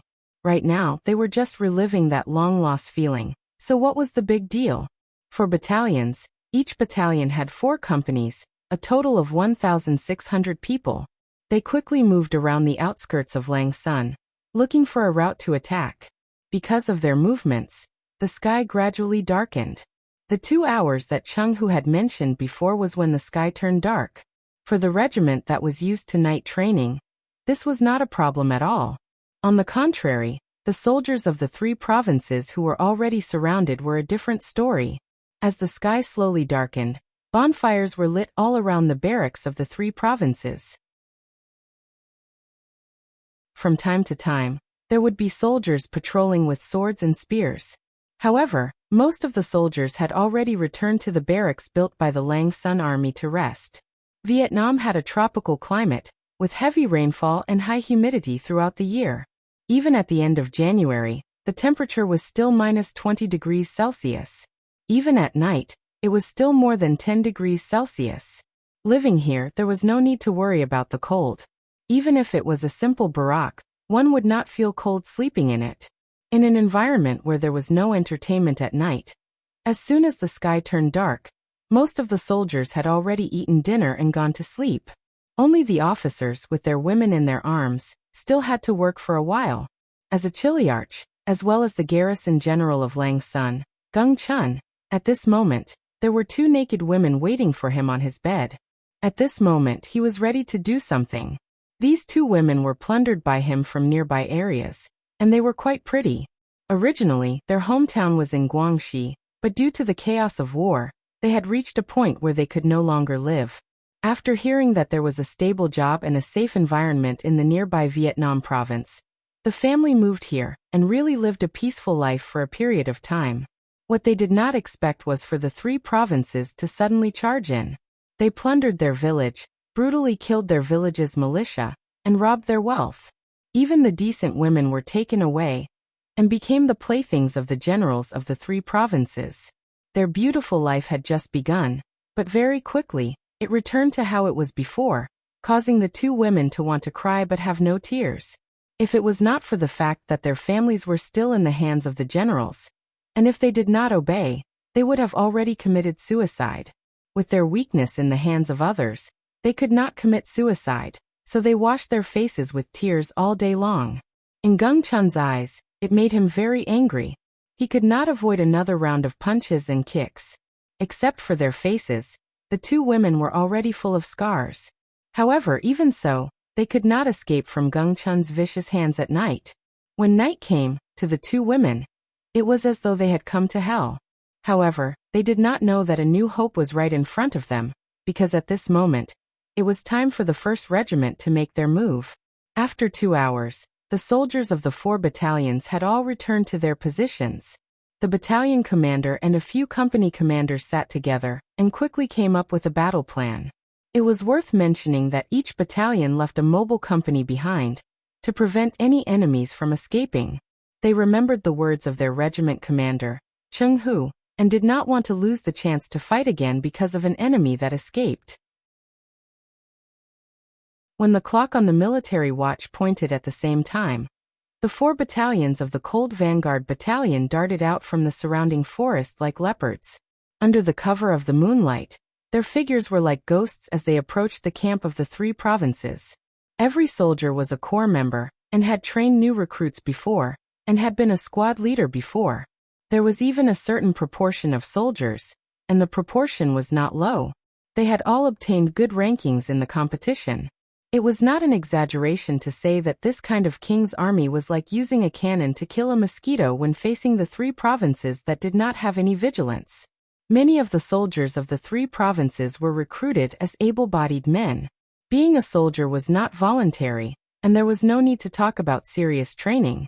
Often, they just relied on brute force to fight.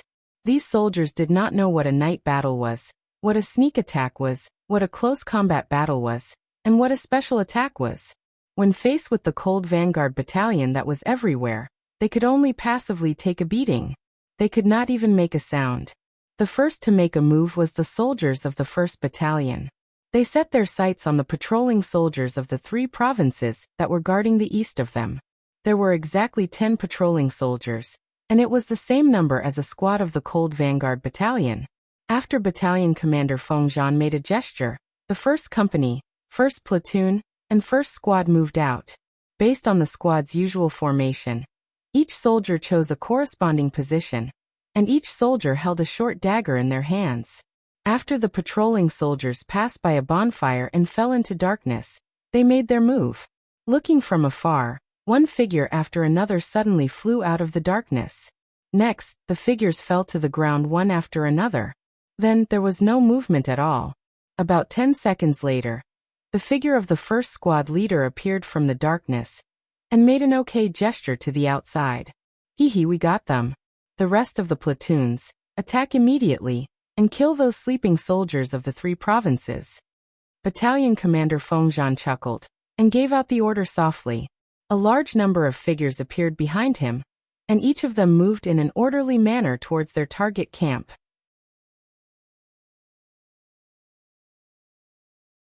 Chapter 1528.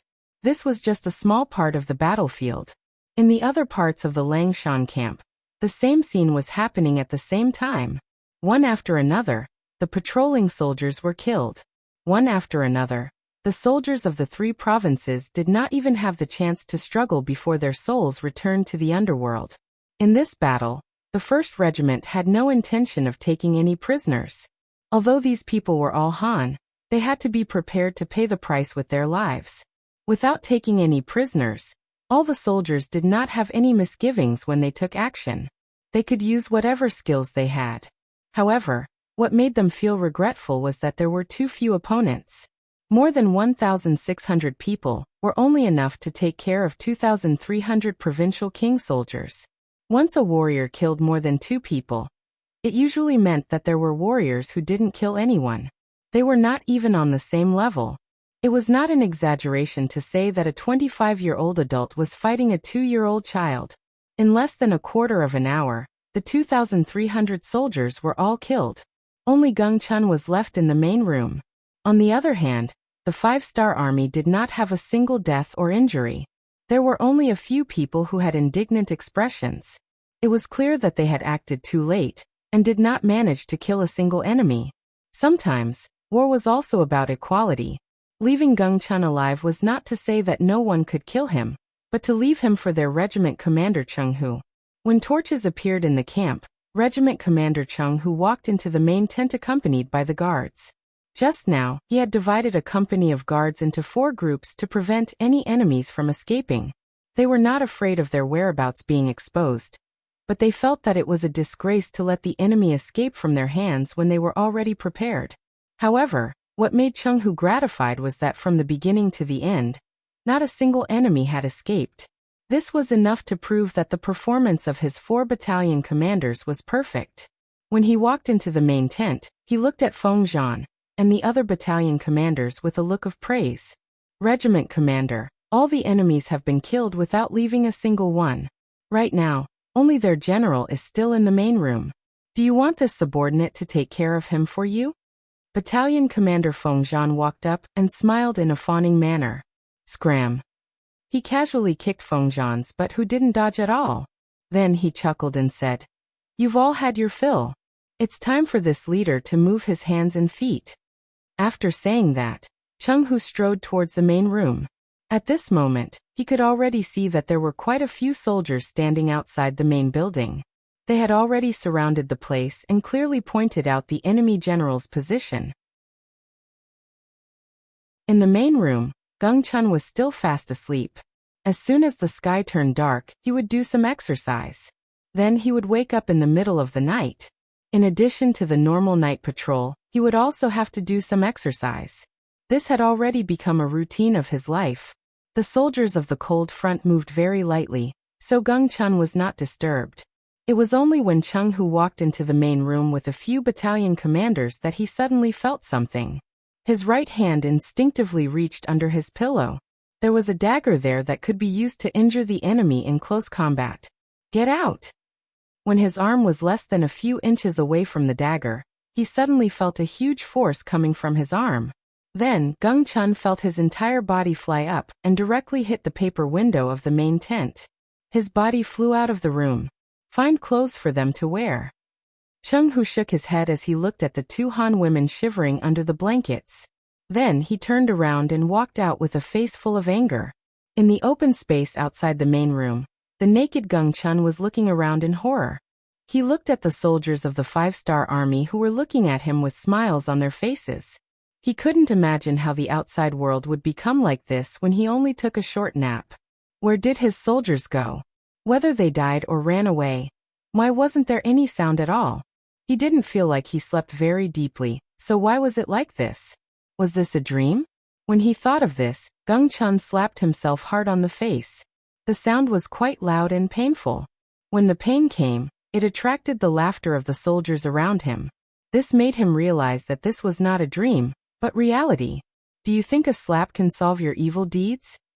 At this time, Chung Hu just happened to walk out of the main room. After seeing Gung Chun's actions, especially the naked scene, and thinking of the 2 Han women that he had taken advantage of, he couldn't help but feel angry. A person who couldn't even take care of his own body, how could he take care of the army?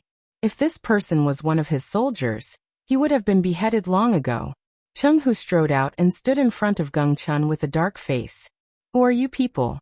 Do you know that I am the Chiliarch of the 3-star army? Are you trying to make an enemy of the 3-star army by doing this?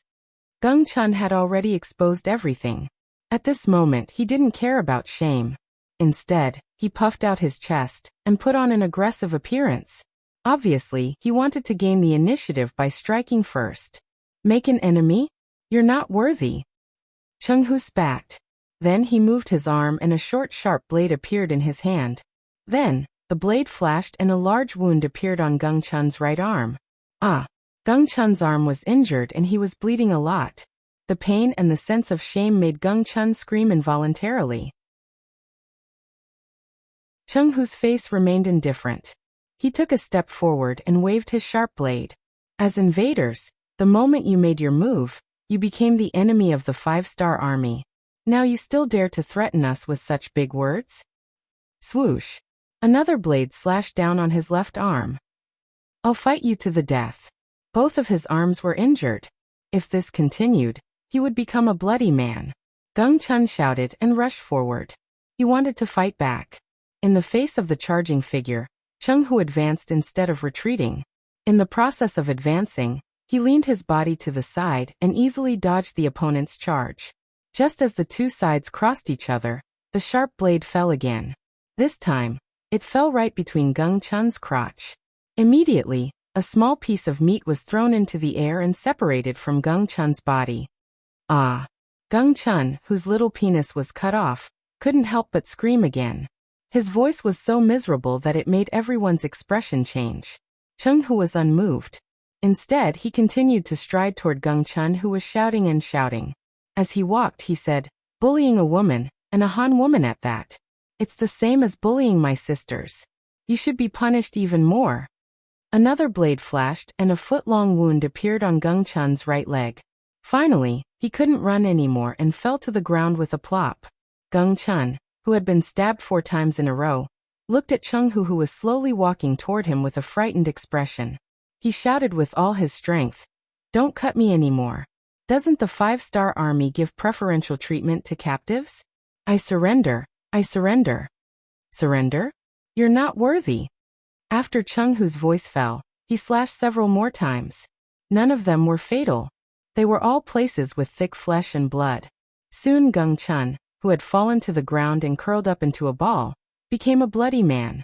His whole body was covered in blood and looked very scary. His body kept shaking for about 2 minutes. Finally, there was no movement. Just like that, the Chiliarch of 3 provinces was scared to death by Chenghu. He was afraid that Chenghu would attack him again. With this fear in his heart, he died. When he died, his eyes bulged out. This was the most obvious sign of being scared to death. Phew. Chenghu exhaled. After killing Gung Chun, the depression in his heart dissipated a lot. When he opened his mouth again, he had already regained his composure. Show everyone the consequences of going against the 5-star army. Yes. Feng Zhan and the other battalion commanders were the first to agree. Following that, the other soldiers also agreed. At this moment, they didn't feel the slightest bit of guilt because of the cruel actions of their commander. Since they were going to become the enemy of the 5-star army, then they should have already prepared themselves for this. That night, the moonlight was brighter than usual. It was as if the clouds had parted to reveal the blue sky.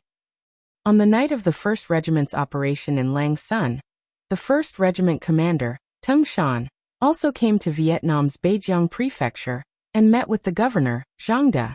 Ever since Vietnam was conquered by Yang Xie, there were 3 governors. They were Song Zhe, Luan Shaoqian, and the current governor, Zhang De. Under the efforts of the 3 provincial governors, the entire Yunnan province could be said to have undergone a great change. The land was reclaimed, the minerals were mined, and various factories and workshops were set up everywhere. The people here were already living a good life with ample food and clothing. After Zhang De took over, he had the ambition to make this place even better. In fact, in the past 2 years, when he was developing in this direction, the sudden war disrupted everything. Not only did it cause many of the original plans to be unable to be realized, but it also caused the loss of a lot of territory and a lot of people. As the border between Vietnam and South Ming, Vietnam's military development wasn't considered backward. At the very least, there were 30,000 well-trained Vietnamese soldiers in the entire province.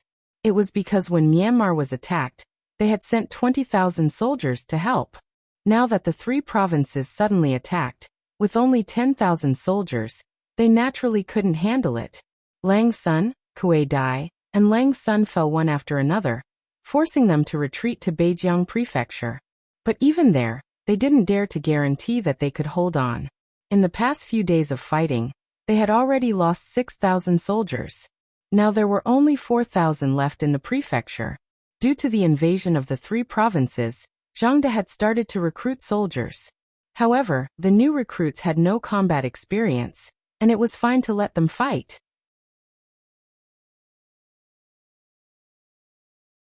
Chapter 1529.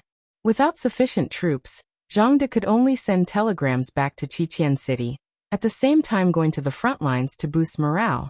During the day, the three provincial armies launched yet another assault, mobilizing a total of 10,000 men. Using the walls of Beijiang City, the Vietnamese army barely managed to hold on, but they also lost over 1,000 men, while another 2,000 were injured. Seeing that there were only 1,000 soldiers left, even though Zhang De was unwilling, he had no choice but to prepare to retreat. Right at this time, Tung Shan arrived, together with the 3rd and 4th platoons of the 1st Regiment. Although there were only 4,000 of them, it was the Cold Vanguard, and it was the legendary Cold Vanguard 1st Regiment. When Governor Zhang De heard the news, he personally went out to welcome them. When he saw Tung Shan, tears immediately rolled down his cheeks. "Commander Tung, you're finally here."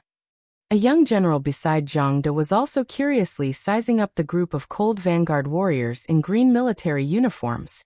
When he saw the pitch-black muskets on their backs, he couldn't help but reveal an envious expression. However, when he saw that there weren't many of them and heard that there were only about 4,000 of them, he couldn't help but reveal a look of disappointment. This time, the three provincial armies had mobilized a total of 120,000 men. Even if they had suffered some losses along the way, they were still left with 100,000 men.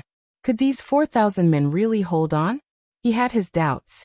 This young general was called Chen Bai, and his father was one of the famous generals of Annan Province, Chen Di. When Yang Chendong reclaimed this place, he had contributed greatly, and was appointed as one of the generals of Annan Province. Furthermore, his family was allowed to stay here forever. In the blink of an eye, more than a decade had passed, and Chen Di had grown old. As such, he recommended his son Chen Bai to replace him.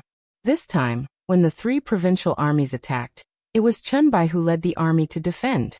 Just from the looks of the battle, it was not easy for him to achieve this. After all, to be able to order the organized army to retreat while fighting under a surprise attack, and give the civilians at the rear some time to prepare for the scorched earth clearing work, he could already be considered a suitable young general. "Governor Zhang, you've worked hard. How's the situation now?" After shaking hands with Governor Zhang De, Tung Shan asked with concern. "It's not looking good. Right, let me introduce you. Chen Di, this is Commander Tung Shan of the Cold Vanguard 1st Regiment.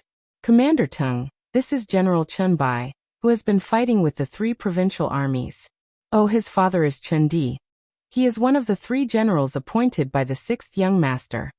Hearing that Chen Bai's father was Chen Di, Tung Shan could not help but take a closer look at him. Under normal circumstances, foreign generals were not trusted by Han generals, and this was naturally due to Yang Chendong's influence. He had already said the phrase, "Those who are not of my race must have a different heart," countless times, but all the old people who had been with him for a long time all knew this. However, Chen Bai was Chen Di's son. Chen Di had surrendered to Yang Chendong when Yang Chendong was still very weak. When Yang Chendong occupied Annan at that time, he had made great contributions. So much so that when the Great Migration was carried out, the Chen family was allowed to stay in Yunnan province. From that point of view, Chen Di's son could still be trusted. Not to mention, Chen Bai performed well in the face of the three provincial armies' attack. With a small number of troops, he managed to block the main force of more than 100,000 soldiers from the three provincial armies. Although he was also forced to retreat, it was not easy for him to do so. "Hello, General Chen." At the thought of this, Tung Shan took the initiative to extend his right hand to Chen Bai. Hello, Commander Tung. I've heard a lot about you." Chunbai was very excited as he hurriedly wiped his hands with his clothes before shaking hands with Tingshan. Tingshan's first impression of Chunbai was not bad. At the very least, he was not like some Han generals who would not even look at foreign generals. Just based on this point, Chunbai recognized him as a teacher. After exchanging greetings, they naturally began to talk about the battle in Beijiang Prefecture. Using Governor Zhangda's words, the situation was extremely critical now. If Tingshan hadn't rushed over, they would have been defeated in the battle tomorrow and lost Beijiang Prefecture. Once Beijiang Prefecture, which was an important transportation route, was taken, they would be able to go to Fuliang or Biendong at will. If that were to happen, they would be in a passive position. After listening to Governor Zhangda's words carefully and seeing that Chunbai had the same thoughts, Tingshan smiled and said, "I understand what you two mean. Beijiang Prefecture is an important transportation route. We can't lose it, right?" "Yes." Governor Zhangda nodded solemnly. Once this place was lost, it would affect more prefectures. If that were to happen, Yunnan province would be destroyed. In that case, he would become a sinner. "Okay, I understand. In that case, Beijiang Prefecture will become an impenetrable fortress, and no one will be able to take a step into this place."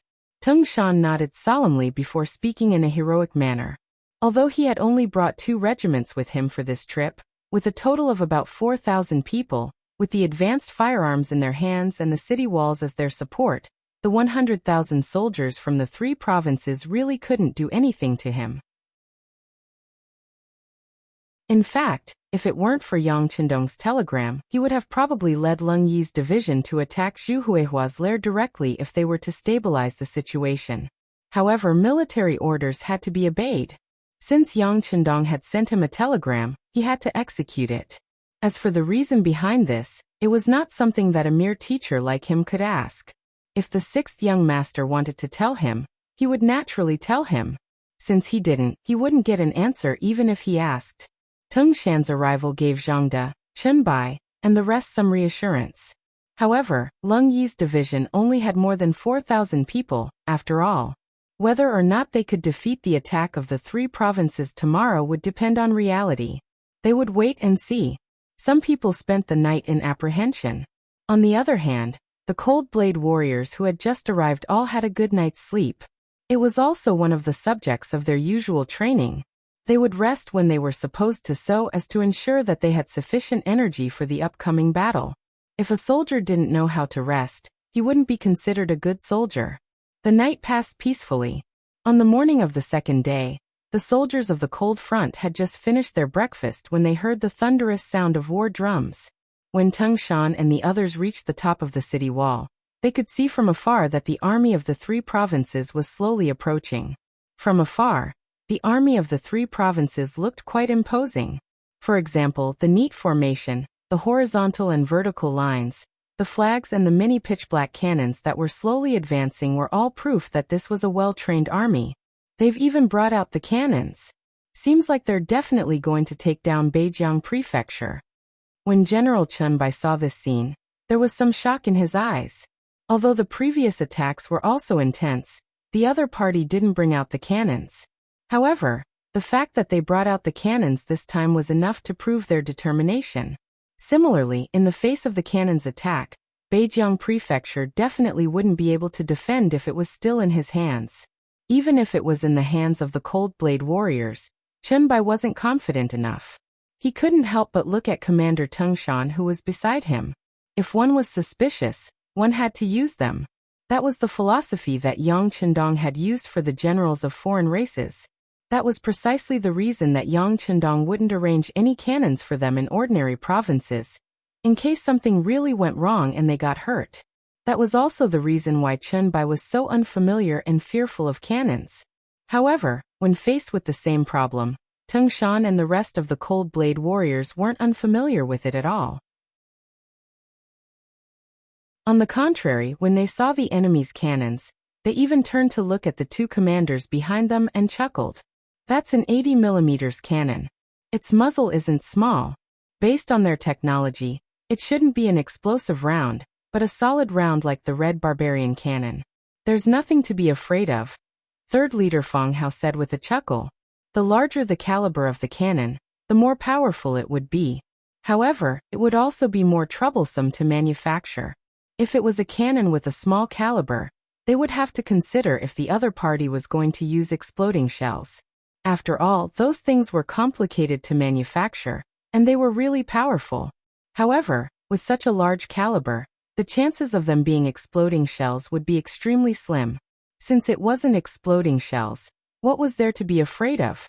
As long as they could identify the trajectory of the enemy's cannons, experienced people would be able to dodge them easily. Yes, there's nothing to be afraid of. Third Commander, I'll leave these cannons to you. I don't want to see the city wall of Beijiang Prefecture being hit by a cannonball, even if it's a solid shell. Do you understand? Tung Shan immediately made a request. Yes, Master. Feng Hao was fearless about such a request. He immediately stood at attention and saluted before walking away. That made 4th Commander Chen Zaiqiang, who was at the side, extremely envious.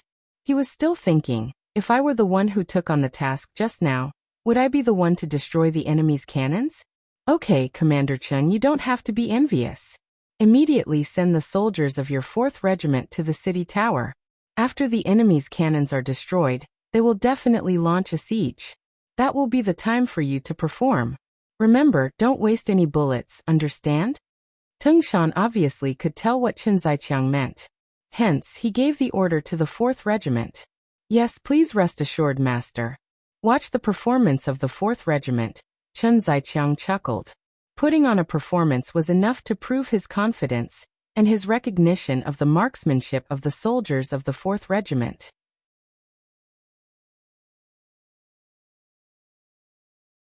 Chapter 1530. The troops of the 3 provinces did not stop advancing, but because the cannons were too heavy, their speed of advancement was not very fast. They seemed to be trying to scare the Vietnamese army with that formation, and instill fear in them. In that case, once the cannons landed, the city of Beijiang Prefecture might collapse on its own.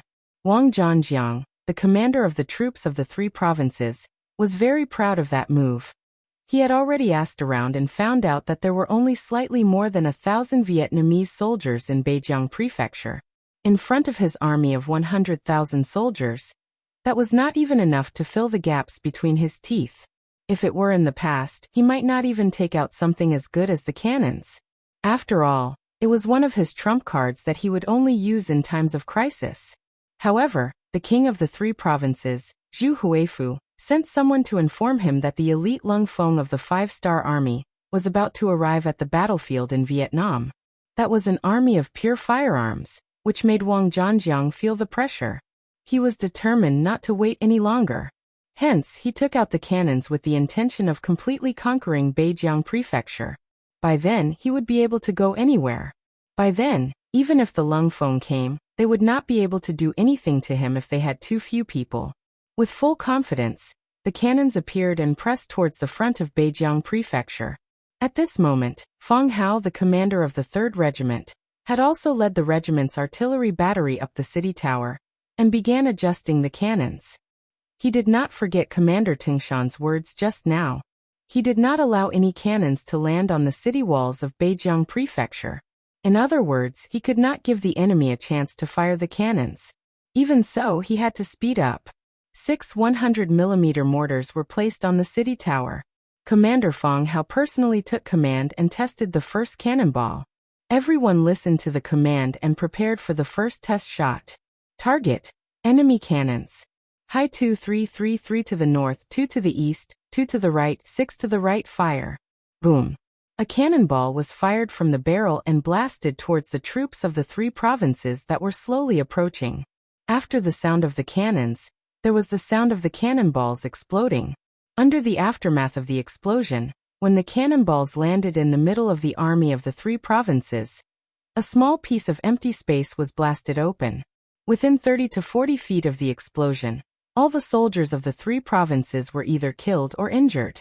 A cannonball landed and injured some of the soldiers of the 3 provinces, but it did not hit any of the cannons.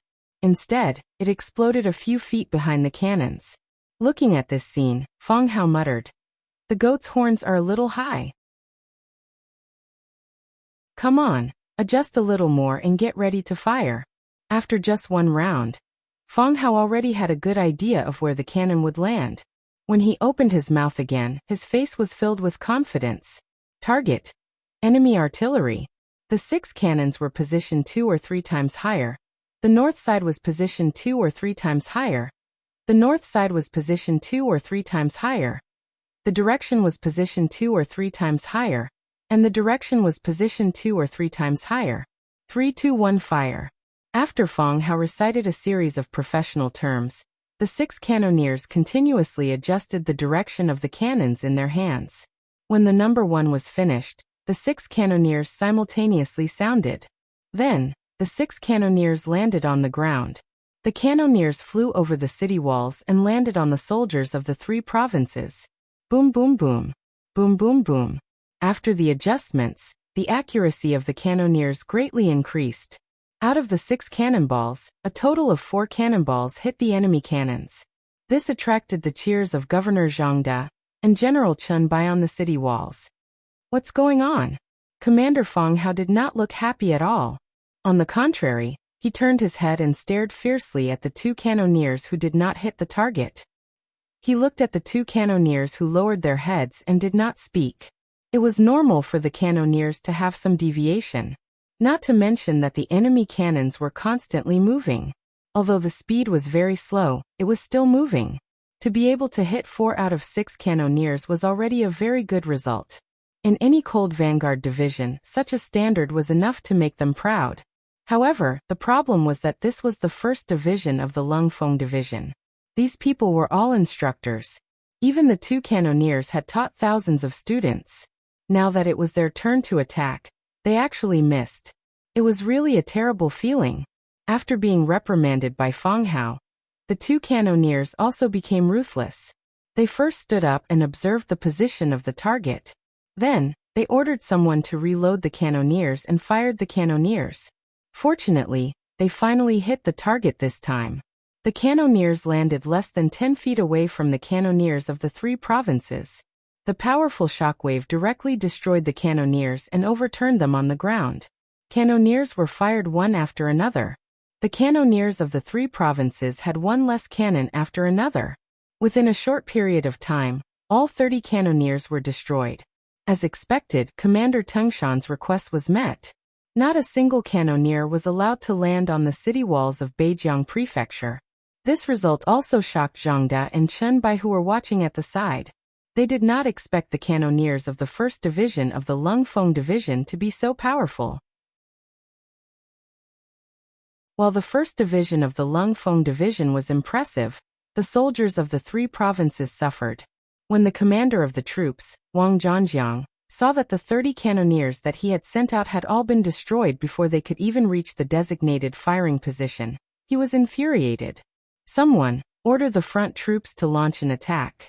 Their cannoneers may be powerful, but there's a limit to the number of cannoneers they have. Are they going to blow up all our soldiers? The truth was just as Commander Tengshan had expected.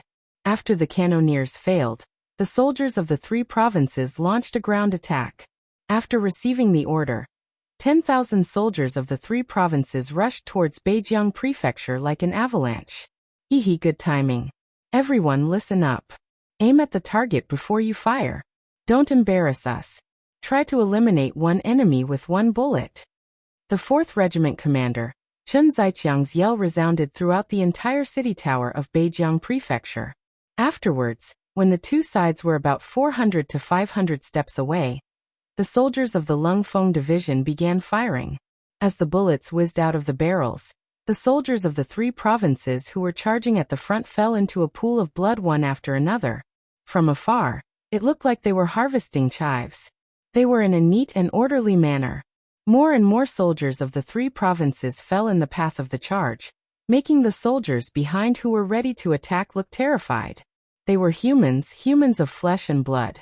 They wouldn't do such a foolish thing if they still wanted to attack despite knowing that they were going to die. Fortunately, Wang Zhanjiang did not intend to force them.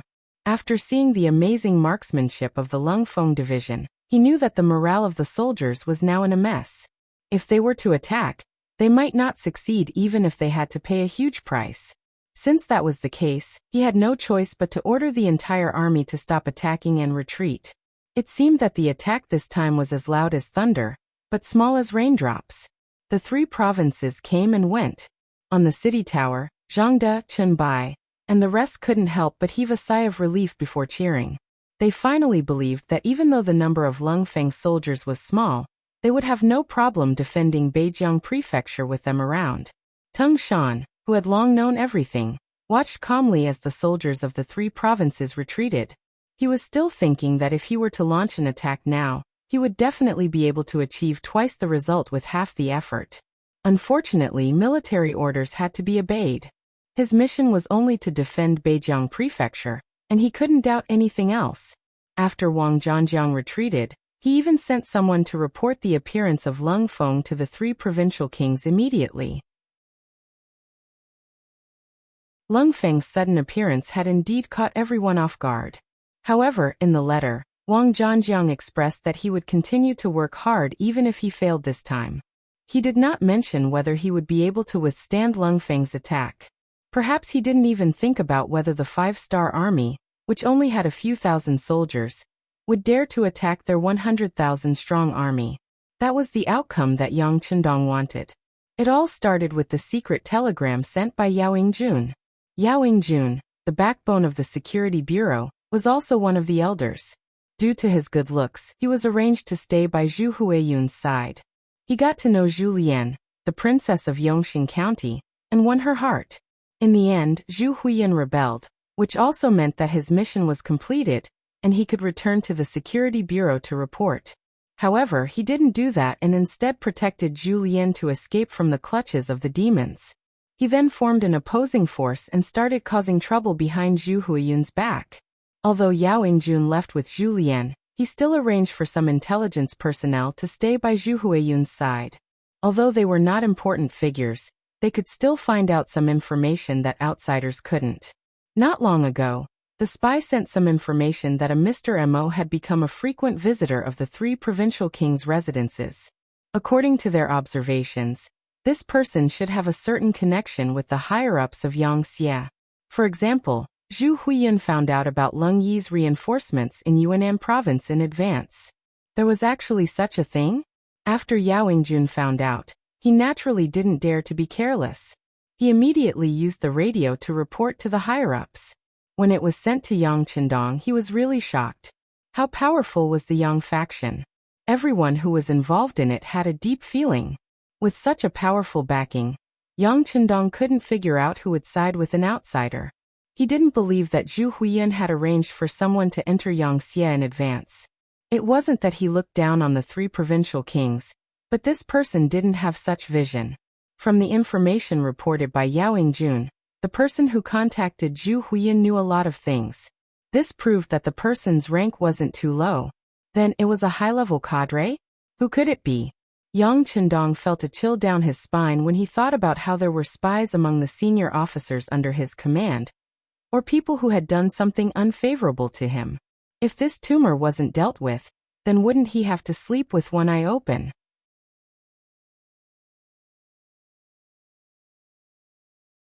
Chapter 1531. In addition, if the other party was a high-ranking officer with military authority, didn't that mean that his family in Qiqian City could be in danger at any time?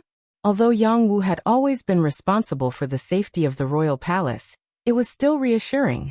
But he couldn't guard against the unsuspecting. Besides, Yang Chendong didn't like being on the defensive all the time.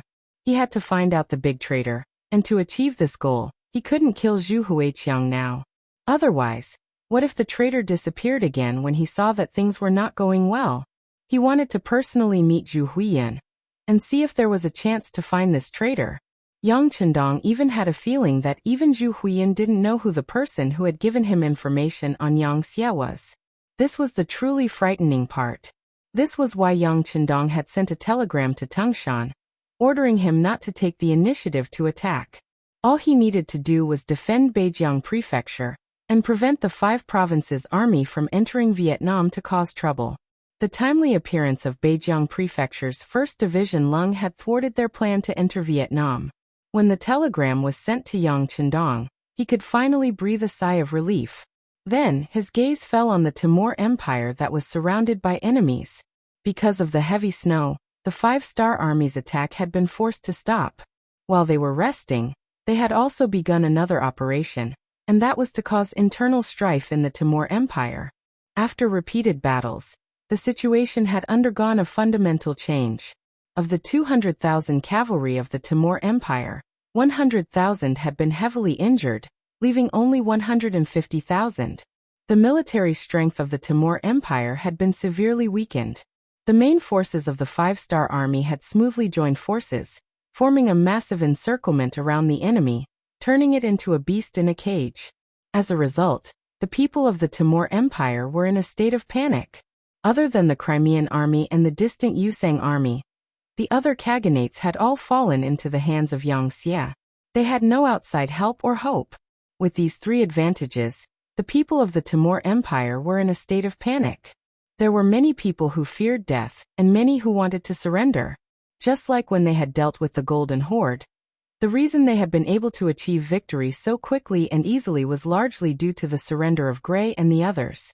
Even when they had destroyed the Ross Duchy, wasn't it because of Peter and the others? In history, wasn't it also because of Wu Songgui's sacrifice that the Qing army had been able to conquer the world? All of this proved one thing. Even the strongest fortress could be easily breached from the inside. Yang Chendong was searching for the Timur Empire's most powerful clans. The Timur Empire's most powerful clans head of the Timur Empire. Odin Gerald represented the entire Shaman family, which was once a glorious existence. The Timur of the Timu, S's, when the Great Khan's Great Khan, the Timus the Timur. The Timus Saat. In the Timur Empire, the Timur Empire's Shaman clan was also the most powerful clan. No one dared to look down on them. Perhaps it was because he was afraid of death, or perhaps it was because he was dissatisfied with being suppressed by the Great Khan. But in any case, the head of the Shaman clan, head of the Timur Empire, secretly sent people out of the city to contact the Five-Star Army. They expressed their willingness to help the Five-Star Army get rid of this huge problem. With head of the Timur Empire's cooperation, Yang Chendong immediately abandoned the small and medium clans of the Timur Empire that had contacted him. After all, the destruction of the Timur Empire was certain. It was only a matter of time. Since that was the case, the more people he needed to cooperate with, the greater the price he would have to pay. In that case, it would be better to only contact head of the Timur Empire. Even if there were benefits, it would only benefit one clan. It was better than having more foreign clans benefit from it. The dispatched envoy quickly returned to the city and met with Odin Gerald. He expressed that the Five-Star Army had accepted their good intentions. He also stated that once they took over the entire Timur Empire, the Shaman family would receive special protection, and they would even be able to keep 1/10 of their wealth. This was exactly what head of the Timur Empire wanted. Now that the Five-Star Army had agreed, he could do some things with peace of mind. Head of the Timur Empire, was not worried that the Five-Star Army would play tricks on him. Once they did so, the Five-Star Army would find it even more difficult to find people who would cooperate with them in the future. There was no enmity between the two of them, so why must they make things difficult for him? Knowing that the Five-Star Army wouldn't go back on their word, Odin Gerald called over all the clan leaders and explained the Five-Star Army's reply.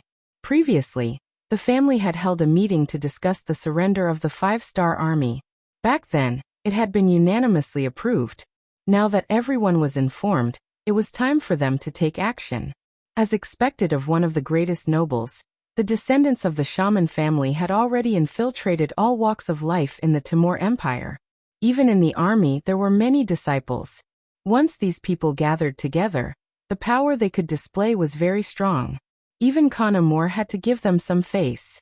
When the entire family was mobilized, the locations of the Timur Empire's hidden troops were quickly exposed and sent to the Five-Star Army. After all, the daily consumption of these troops wasn't small. They wouldn't appear for no reason, so they needed someone to send them supplies. As long as someone sent them, it was equivalent to having a clue. Under careful investigation, some secrets were no longer secrets. After sending the information to the 5-star army, Odingerel set his sights on Great General Mandulatu. The reason why the Timur Empire was able to confront the 5-star army without falling into a disadvantage was due to the terrain. First, it was due to the complex terrain of the country. There were mountains everywhere. Once the safety of the country wasn't ensured, the army would face the danger of having their retreat cut off. This meant that there wasn't enough supplies to make up for it. This was a very dangerous matter for an army that was marching. The army was scattered and used guerrilla warfare to attack the logistics of the 5-star army, as well as some lone troops. This created a lot of pressure for the 5-star army. This was also the reason why Yang Chendong didn't move forward. And the instigator of all this was Great General Mandulatu. Odingerel contacted him in order to persuade him. Even if he wasn't used by the 5-star army, at least he shouldn't be an enemy of the 5-star army. Regarding the arrival of Odungerel, Mandulato, who was in the mansion, didn't feel any surprise. Judging from his calm face, this seemed to be something he had expected long ago. Speaking of which, who wouldn't know about the filthy matters between the Shaman clan and Khan Amor if they were well informed? If it wasn't for the sudden appearance of the 5-star army, Great Khan Amor would have been cleaning up the internal strife in the Timur Empire. It could also be said that the arrival of the 5-star army saved the Shaman family and prevented them from being cleaned up so quickly. After all, in the face of an external enemy, a ruler that had to deal with internal strife wasn't a confident ruler, because doing so would only cause pain to those close to him and delight his enemies. Not all of them were as stubborn as Baldi Jiang. It was precisely because he understood this that Mandulatu didn't think that Odingerel's actions were strange. He could see that once Great Khan Amor won this battle, the next to deal with Odingerel would be Great Khan Amor. Taking advantage of the chaos, how could they be willing to wait helplessly for death? How could they not do something? In the main hall of his mansion, Mandulatu received Odingerel. In the huge hall, there were only the two of them at this moment. All the servants had been sent out. Looking at the scene in front of him, the smile on Odingerel's face didn't diminish. At this time, he didn't know how to describe this great General Mandulatu who was strategizing on the battlefield. Receiving him in the main hall and not in the secret room, this showed that the other party had a clear conscience. So even if Great Khan Amor knew about this matter, he couldn't directly blame him. He then drove everyone out of the hall, making it no different from a secret room. This allowed Odingerel to speak his mind without worry. This kind of behavior took into account the wishes and thoughts of both sides. From this point alone, it was clear that Mancharatal was a smart man, and Odingerel liked to deal with smart people. So after he sat down, the first thing he said was, "Great General, have you made your choice?" This was indeed a straightforward question. When Mandulatu heard it, the other party was stunned for a moment. Obviously, he didn't expect Odingerel to be so direct. But the other party asked directly, and he couldn't answer directly. Since he could become a great general who was in charge of hundreds of thousands of troops, he naturally didn't like to be passive, but was very willing to take the initiative. Regarding this question, he didn't answer, but just chuckled and said, "Odingerel, you should drink tea first." This tea was obtained from the Han people, and it cost this great general a lot of money. Asking and not answering, Odingerel didn't find it strange after hearing it. If the other party gave an answer to his question, then he would find it strange. Smiling, Odingerel picked up the teacup in front of him and took a sip. He immediately praised, "Not bad, it is indeed a good tea. The Han people have a long history, and some of their good things are not something we can compare to. If one day we can live with them, drink this kind of tea every day, and taste delicious food, that would be a happy thing. Is Great General right?"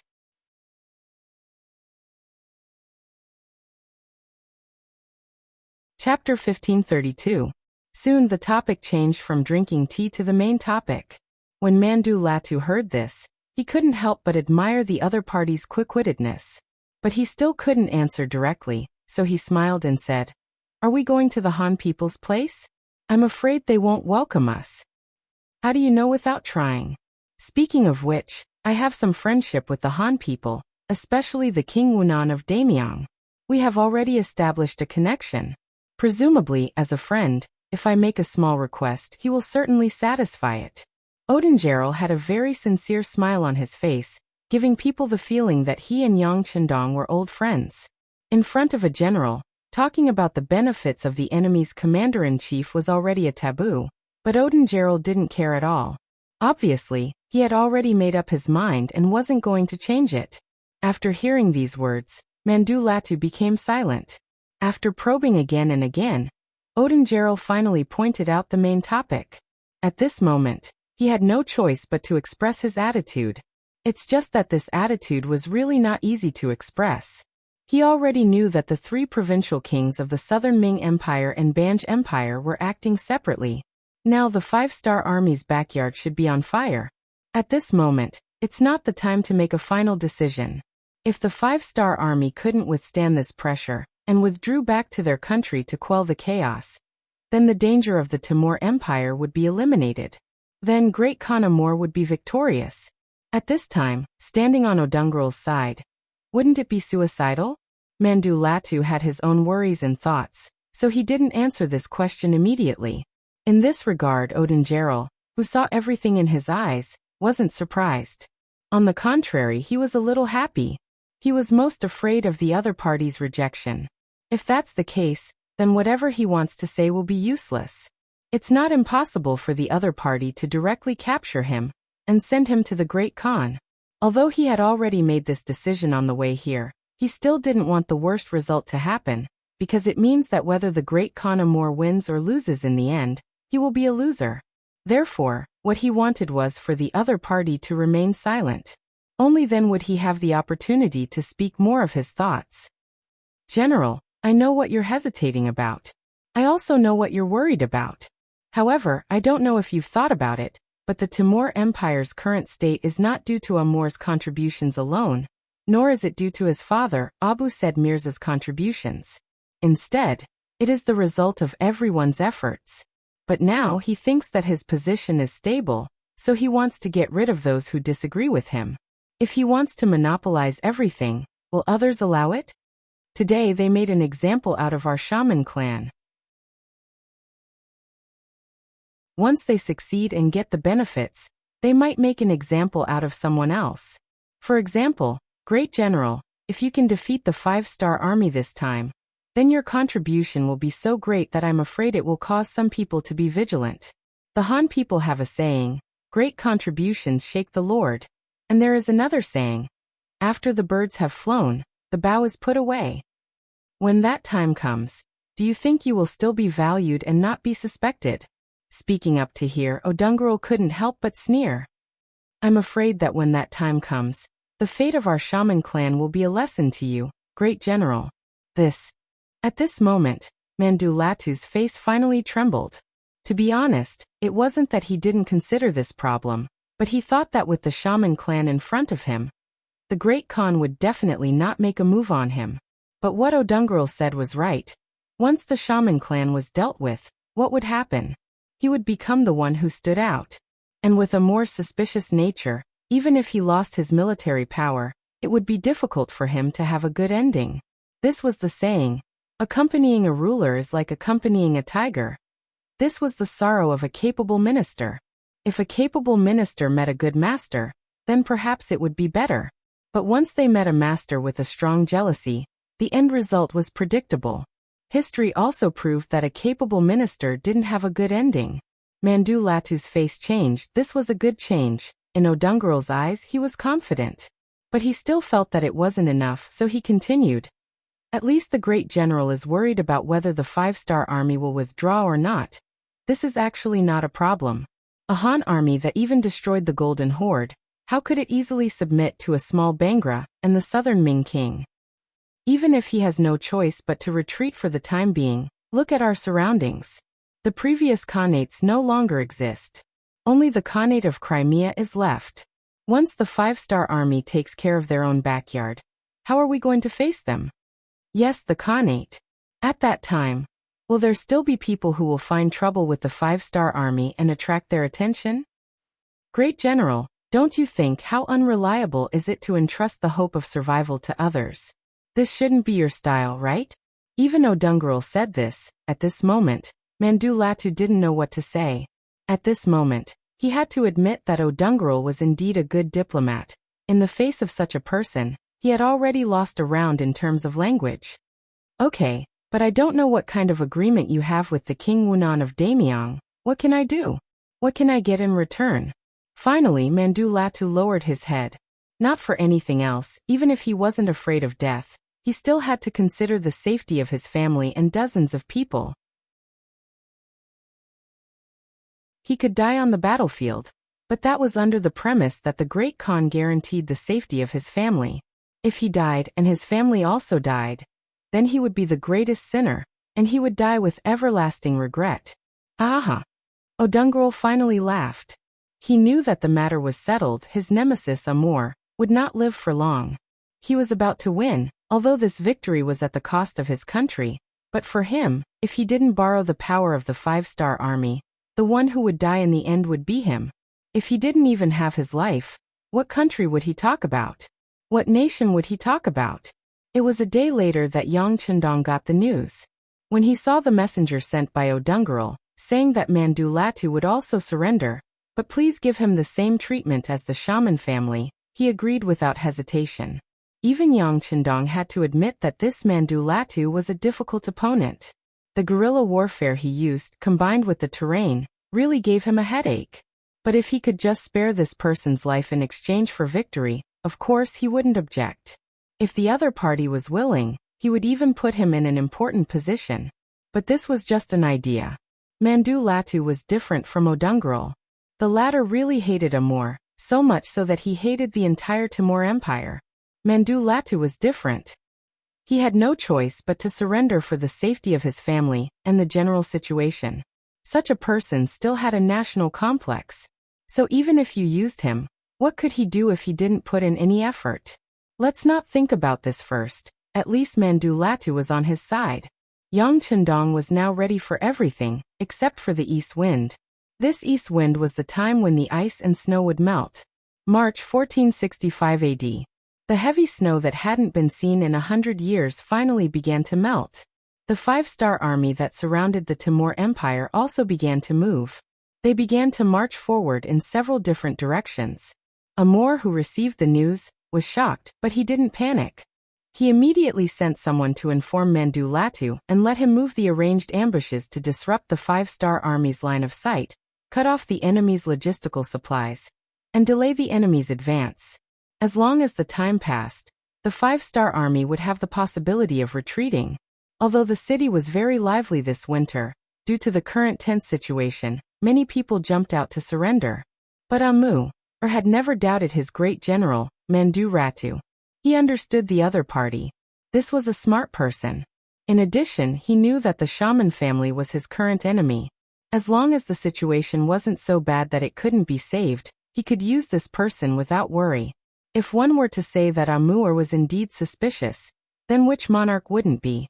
Even Yang Chendong was suspicious of people and had to use them.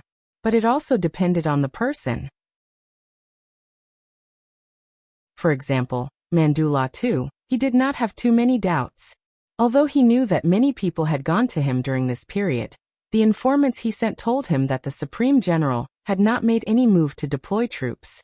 This made him completely relieved. What he didn't know was that he didn't need Mandulatu's order to move the troops. He only needed to tell Odungerel where the troops were hidden, and let him pass on the information to the 5-star army. Just like when Great Khan Amor gave the order to Manduratu to start guerrilla warfare. The 5-star army was also encircling and annihilating the Timur Empire's army that was hiding in various places, and didn't know that their positions had been exposed.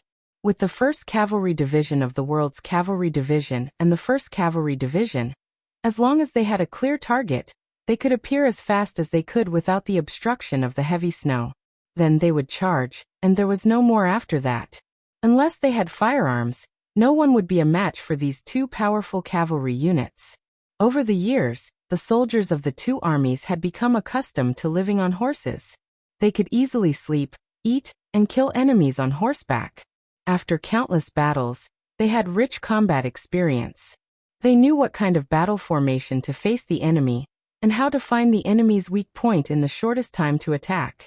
It was as if these things had fused with their lives. This was all thanks to the large and small battles they had experienced. As the saying goes, a long illness makes a doctor. Now the strength of the two armies was so strong that they were invincible. It wasn't an exaggeration to say that even if Genghis Khan was alive, his most elite cavalry might not be a match for these two armies.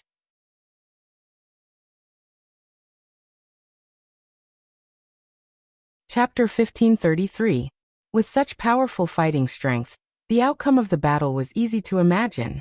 Even if they took into account the time they spent on the long journey, it only took a month for the Timur Empire's army of 100,000 to be completely wiped out. Those who didn't die were captured. Due to the lack of information, Amur didn't know about this matter. Even Mandaratal, who had betrayed the army, didn't know that the battle would end so quickly. As the good news came in one after another, the five-star army's main force finally didn't have to worry about anything and could attack Herat without any worries. After a month and a half, the first five-star army suddenly arrived at the capital. When Khan Amur heard the news, his expression changed greatly, and he shouted that it was impossible. He didn't believe that the five-star army would take the risk to appear outside the capital before the problem with the supply route was solved. Didn't they know that if they couldn't successfully take down the capital, they would become an isolated army? Wasn't that very dangerous? With all kinds of disbelief, Amur climbed up the city gate tower and saw an unbelievable scene. He saw more and more five-star banners appearing in all directions. Not only that, he also saw many carriages and mules carrying supplies rushing to the enemy camp outside the city. From afar, he could see that there weren't many enemy soldiers escorting the supplies. In other words, they didn't suffer any attacks or harassment during the process. What's going on? What's going on? After a series of shouts, Amur ordered someone to summon Mandaratal. He wanted to ask his great general. Regretfully, he sent people out, but when they reached the great general's residence, it was already empty. Mandaratal had actually disappeared into thin air. After hearing the news, Amur's face was incomparably pale. At this time, even if he reacted slowly, he knew that this great general must have betrayed him and exposed the location of the troops outside to the five-star army. This allowed the enemy to appear so smoothly in front of him without any worries. The reason why the Timur Empire was able to hold on for so long wasn't because of how powerful their cavalry was, or how powerful they were. To put it bluntly, they were using the terrain to cut off the five-star army's supply route. Although Rezin City had prepared a lot of military rations like instant noodles, compressed biscuits, ham sausages, and canned meat. However, there was still a limit to their numbers. Hundreds of thousands of soldiers were expending a huge amount every day. Therefore, the food that was convenient and could fill their stomachs was basically given to the main forces of the five-star army. The surrendered Russian and Mongolian divisions did not receive such treatment. In the end, they still had to rely on normal rations to maintain their daily needs. If that wasn't the case, they wouldn't have to spend so much effort to attack the Timur Empire. And now, after the only drawback was taken care of by the five-star army, they could finally appear in front of Khan Amur without any worries. Having figured everything out, Amur's face turned red with anger. Search. Even if we have to turn the entire city upside down, we have to find Mandu Latu for this Khan. We have to tear him into pieces. Tear him into pieces. Yes. Seeing that the Khan was enraged, his subordinates didn't dare to dissuade him and quickly agreed. Then, the 50,000 cavalrymen in the city began to move. They searched every possible corner of the great general's whereabouts, but unfortunately, they still couldn't find any traces of him. When the situation was reported to Khan Amur, someone suggested, "Great Khan, there are still some nobles' houses that haven't been searched yet. For example, Odin Gerald and the others." Enough. The enemy is before us. Let's deal with the current situation first. Khan Amur raised his right hand and waved it gently. Now was the time to unite against the enemy. There was no need to make the city restless. Although he didn't like Odin Gerald and the others, they weren't weak. The people who were related to them could be said to be deeply rooted. If they were to search his house at this time, it would only cause panic. Khan Amur believed that he still cared about the overall situation. However, what he didn't know was that Mandu Ratu was currently hiding in Odingeral's house and drinking with him. What he didn't know was that Odingeral's hatred for him had reached the point where he would rather see the entire Timur Empire be destroyed than to teach Amor a lesson. It could be said that this kind of hatred had been engraved into his bones. It was greater than the sky. Odingeral's mansion was already filled with many mansion soldiers. They were the armed forces of the shaman family. Usually, they were hidden and not known by others. However, now that they had reached a critical juncture, they were gathered in the mansion. Their purpose was to prevent Amor from acting recklessly and attacking them before he died. This way, they would have a certain degree of resistance. Actually, it wasn't only Odingeral's mansion. The houses of the nobles in the vicinity were also like this. They either activated their hidden forces or spent a large amount of money to hire many guards. In short, they all possessed a certain degree of defensive power. In order to save their lives, they also agreed that once Amor lost his mind and wanted to attack them, they would send reinforcements from all sides. Only in this way could they ensure their own safety. "Come, great general, please drink." Although the city outside was surrounded, there was no panic on Odingeral's face at this moment. On the contrary, he was still as calm as water. "Sigh, I'm no longer a great general.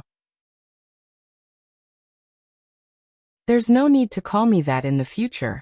I'm just an ordinary person." Mandu Ratu had a cautious look on his face. Obviously, the whole city was searching for him now. It was impossible to say that he wasn't flustered at all. Odingeral didn't intend to force him. He poured wine for both sides with a smile on his face, then asked, "Brother Ratu, do you think he will act recklessly?" It shouldn't be.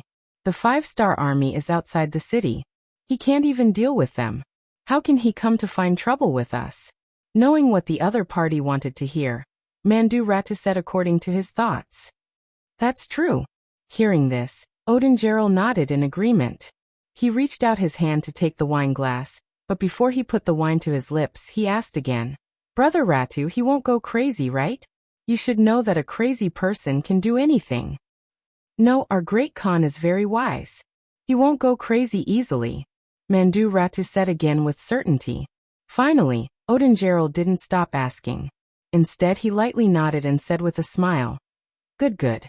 Come, let's continue drinking." Mandu Ratu's guess was right. Perhaps he understood their great Khan well enough. Amor was indeed not a crazy person. Until now, he was still very rational. Even when he saw the cannons of the 5-star army appearing outside the city from the top of the city tower, he didn't have the intention to kill people in the city. Instead, he called the captain of the guards and gave him an order. He knew that he couldn't defeat the 5-star army. Now that he was surrounded, the only way was to escape. The reason why he didn't make a move on the nobles in the city was because he couldn't spare any energy. Compared to killing others, his own life was more important. The 50,000 cavalrymen in the city were all recruited by him. Among them, the high-ranking officers were all appointed by him. They only listened to him. This was also the reason why Mandu Ratu hid even though he was a great general. He couldn't command these 50,000 cavalrymen at all. This was Amor's final trump card. Now he had to use this trump card to escape. He firmly believed in a phrase that the Han people often said, "Where there's life, there's hope." Although he didn't know if he could escape this time, and if there was a possibility of Dongshan rising again after escaping, he had to try. Otherwise, if he stayed in the city, even if the King Wunan of Daemyang didn't kill him, he was no different from being dead. The 5-star army was still surrounding Herat. Because there were many mountains and lakes and the terrain was complicated, many routes that seemed to be close had to be taken around. This greatly slowed down the assembly of the army. According to the reported itinerary of the various troops, it would take another 5 to 7 days to complete the encirclement. Before the encirclement was complete, Yang Chendong didn't prepare to launch an attack. He wanted to finish it in one strike. Seeing that Herat was going to be his, he wanted to reduce the losses as much as possible. This was also beneficial for the post-war reconstruction. Therefore, whether it was the Air Force or the cannons, they weren't arranged to be deployed immediately. The 5-star army didn't have any plans to make a move, But an accident happened. That night, the 4 gates of Herat city opened wide. Following that, an endless stream of cavalrymen began to charge out. At first, Yang Chendong thought that the enemy was testing the waters. However, as more and more cavalrymen charged out of the city, he and the other generals finally realized that this wasn't a test. They were clearly trying to break out of the encirclement. Break out of the encirclement? It seems that this Amor still cherishes his life. Yang Chendong, who had heard the news, looked at the sand table in front of him in the main tent. Young master, we don't have enough troops and aren't prepared enough. I'm afraid we can't kill all of the enemy cavalry. Beta Persei had already put on a suit of armor and appeared in front of Yang Chendong. Although he said that they couldn't, his restless appearance proved that he wanted to attack and beat the enemy while they were down. Yes, our encirclement hasn't been fully launched yet. I have to say that this Amor chose the right time. Haha, forget it. The entire Timur Empire is gone. Even if this great Khan escapes, what can he do? Yang Chendong quickly adjusted his attitude. In history, he had never heard of this Amor's name, completely unlike Ivan, who had a resounding reputation. Even so, this person's strength must be ordinary. If that was the case, then so be it. If he wanted to escape, then so be it. As long as he dares to continue to be the enemy of the 5-star army, then one day, he will be discovered and beheaded on horseback. Thank you to 3-inch Flame for your monthly votes for munitions. Longzi thanks you. Munitions will be finished next month. I guarantee that it will be finished at least 3 to 4 chapters a day. Please read it without worry. The new book Duke Ferocious will be officially published on the novel website today. Everyone is welcome to read it. At the same time, please bookmark, recommend, and click the new book. Your support is the greatest encouragement to the prodigal son.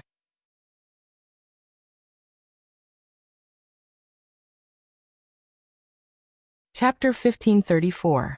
After making the decision to give up, the requirements were lowered.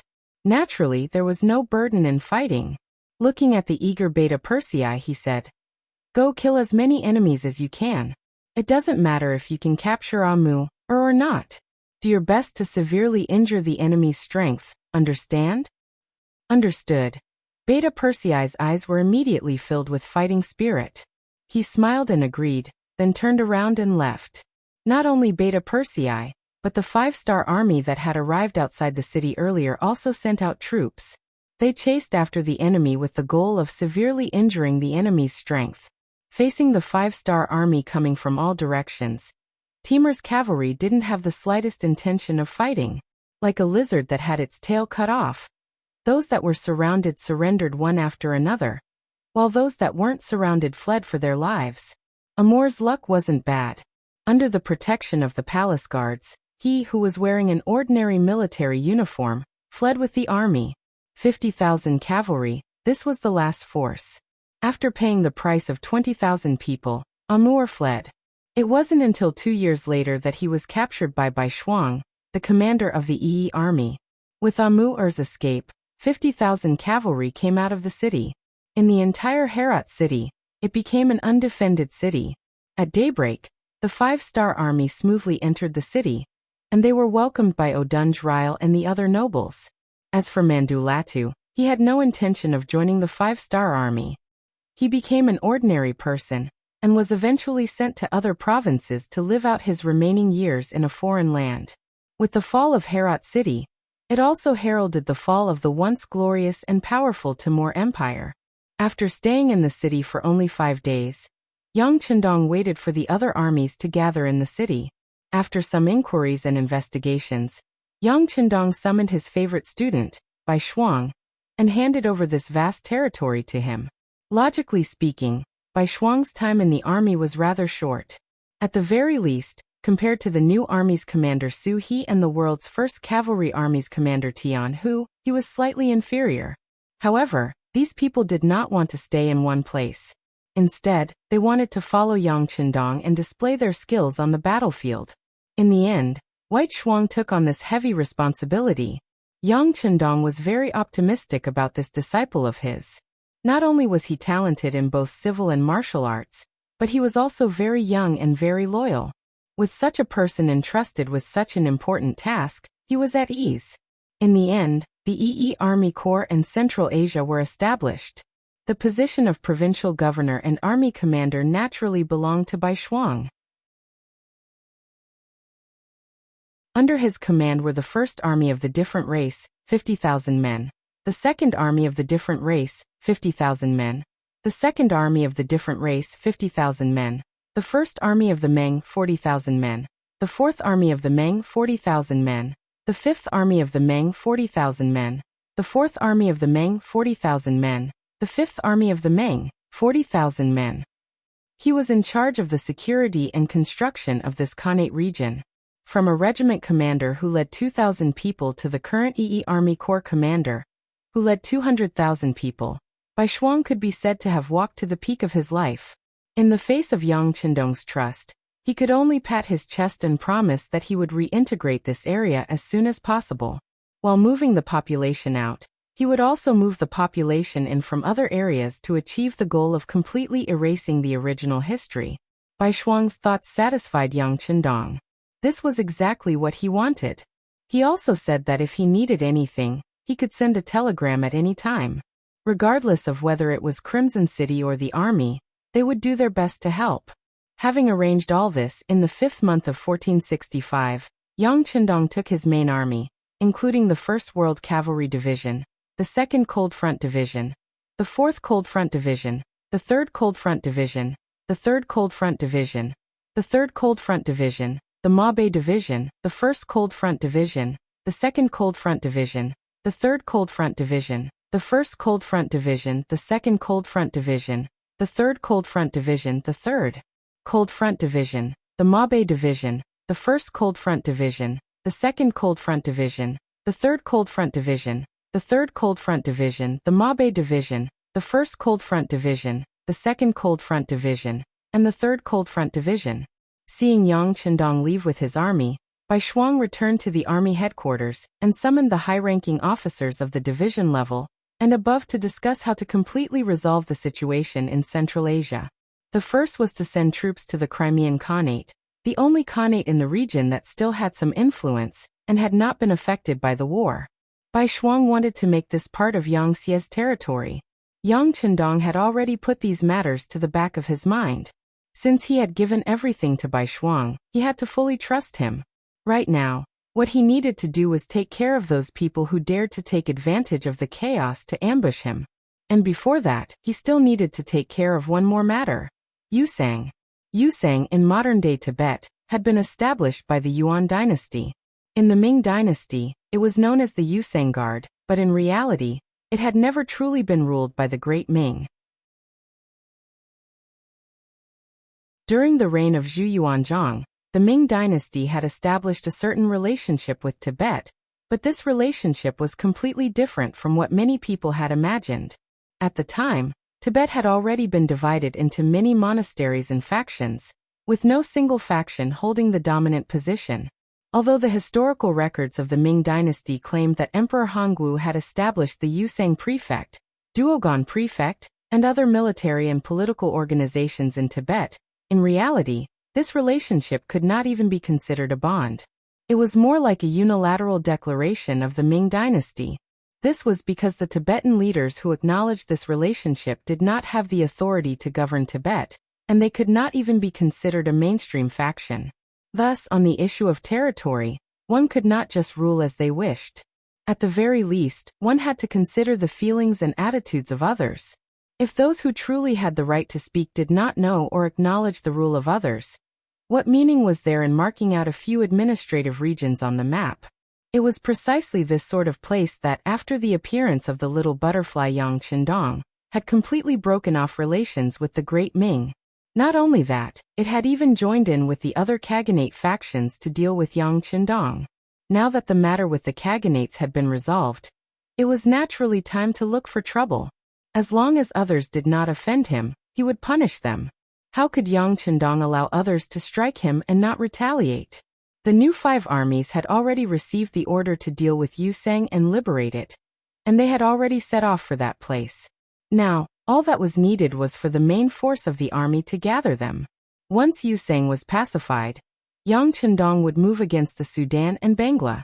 He would not let go of any of these petty people who had set their sights on him. The new 5 armies. In the headquarters, Army Commander Sherwanshan was currently listening to the report of his subordinate, Commander Ancient River, from the 1st Cavalry Division. Ancient River gloomily said, "Military Commander, our division has advanced 200-some li, but we still haven't seen the main force of Yusang. Along the way, we've asked the locals, and according to what they said, their main force retreated half a month ago. As for where they went, no one knows." He had originally believed that by seizing the position of vanguard, he would be able to make a name for himself, but contrary to his expectations, he hadn't even seen a shadow of the enemy. This truly left him depressed. No one knows. A hint of concern appeared in Sherwanshan's eyes when he heard this report, but he quickly turned to Infantry Division Commander Ning Wenfeng and asked, "What does Commander Ning think?" After defecting to the 5-star army, this Iron Triangle had finally reunited. Although there was a difference in their military positions, Sherwanshan was still willing to listen to the opinions of these 2 brothers under his long-term habit. As the most intelligent of the 3, Ning Wenfeng was the one who considered matters more thoroughly. When he heard Gu Heji's words earlier, he had already thought of some things. Now that he was being asked, he voiced out the doubts in his heart. "Military Commander, according to what Teacher Gu said, I think that these people didn't escape, but hid. They're like a venomous snake hiding in a dark corner, ready to open its venomous fangs and bite us at any time. Give me the details." Ning Wenfeng's analysis coincided with his own, so Sherwanshan asked with an encouraging look.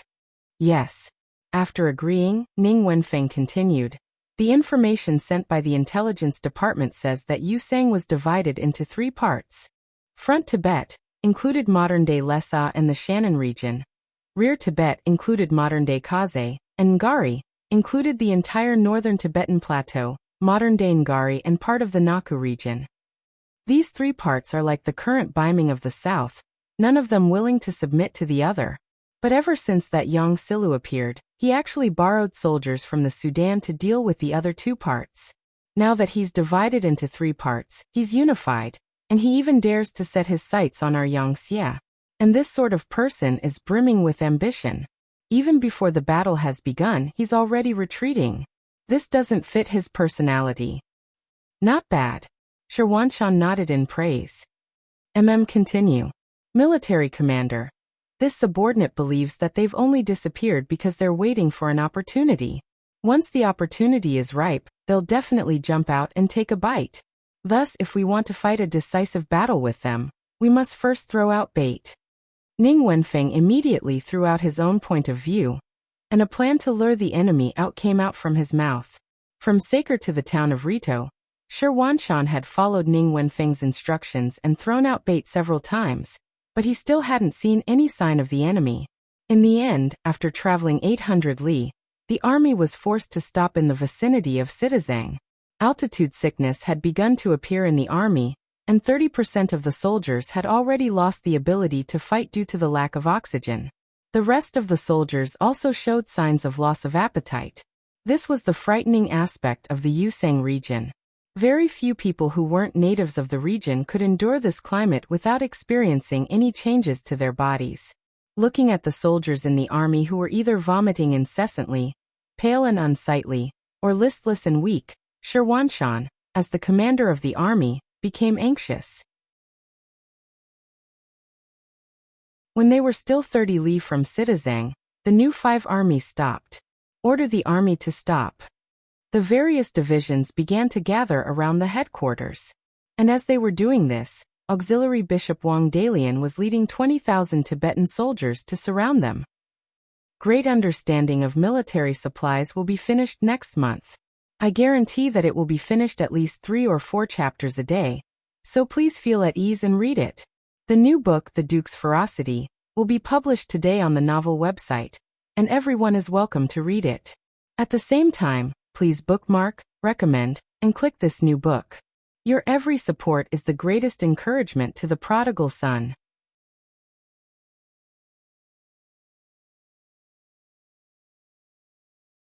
Chapter 1535. What a pity. Seeing the 5 astral corps suddenly stop advancing, Delian, who was hiding in the shadows, shook his head regretfully. Send someone to keep a close eye on them. As long as they dare to advance, find an opportunity to eat them up.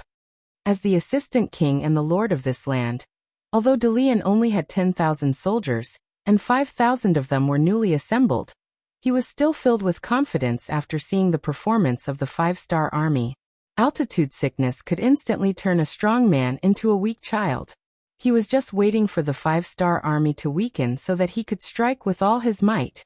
Unfortunately, the other party seemed to have noticed something and stopped advancing. While he felt that it was a pity, he ordered his subordinate, Shaylee, to keep a close eye on the other party and wait for an opportunity to appear.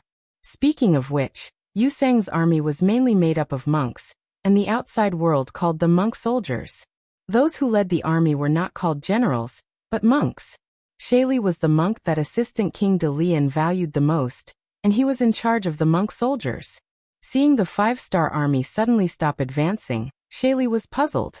Unlike the Assistant King's calm personality, Shaylee wanted to take the initiative to attack and destroy the Han army. At the very least, he wanted to deal a heavy blow to the enemy, and let the Han know the strength of the monk soldiers. Even though the new 5th Division had 40,000 soldiers, and he only had half of that number, Shaylee was still fearless. In his view, a Han army that could not adapt to the climate was just a paper tiger, not something to be afraid of. After hesitating for a long time, Shaylee made the decision to take the initiative. Make preparations. Tonight, we will try to launch an attack. Let's probe the situation of the 5-star army. At this moment, in the headquarters of the new 5th Division, Commander Sherwanshan did not know that he had already become the prey in the eyes of some people. The reason he ordered the army to stop was not because he had noticed anything, but because of the altitude sickness. When he saw that the fighting strength of the army was constantly being depleted, he began to panic. In this state, how could they set a trap for the enemy? It was already difficult for them to even protect themselves. It was precisely because he sympathized with the soldiers below that they were able to escape a calamity. Otherwise, once they had entered the enemy's ambush, it would really be difficult to return. Within the military headquarters, Cavalry Division Commander Ning Wenfeng had a look of self-reflection on his face. Commander, this is all my fault. I originally thought that by letting the 1st Cavalry Division take the lead and penetrate deep into the enemy's territory alone, the enemy would definitely find an opportunity to discover us.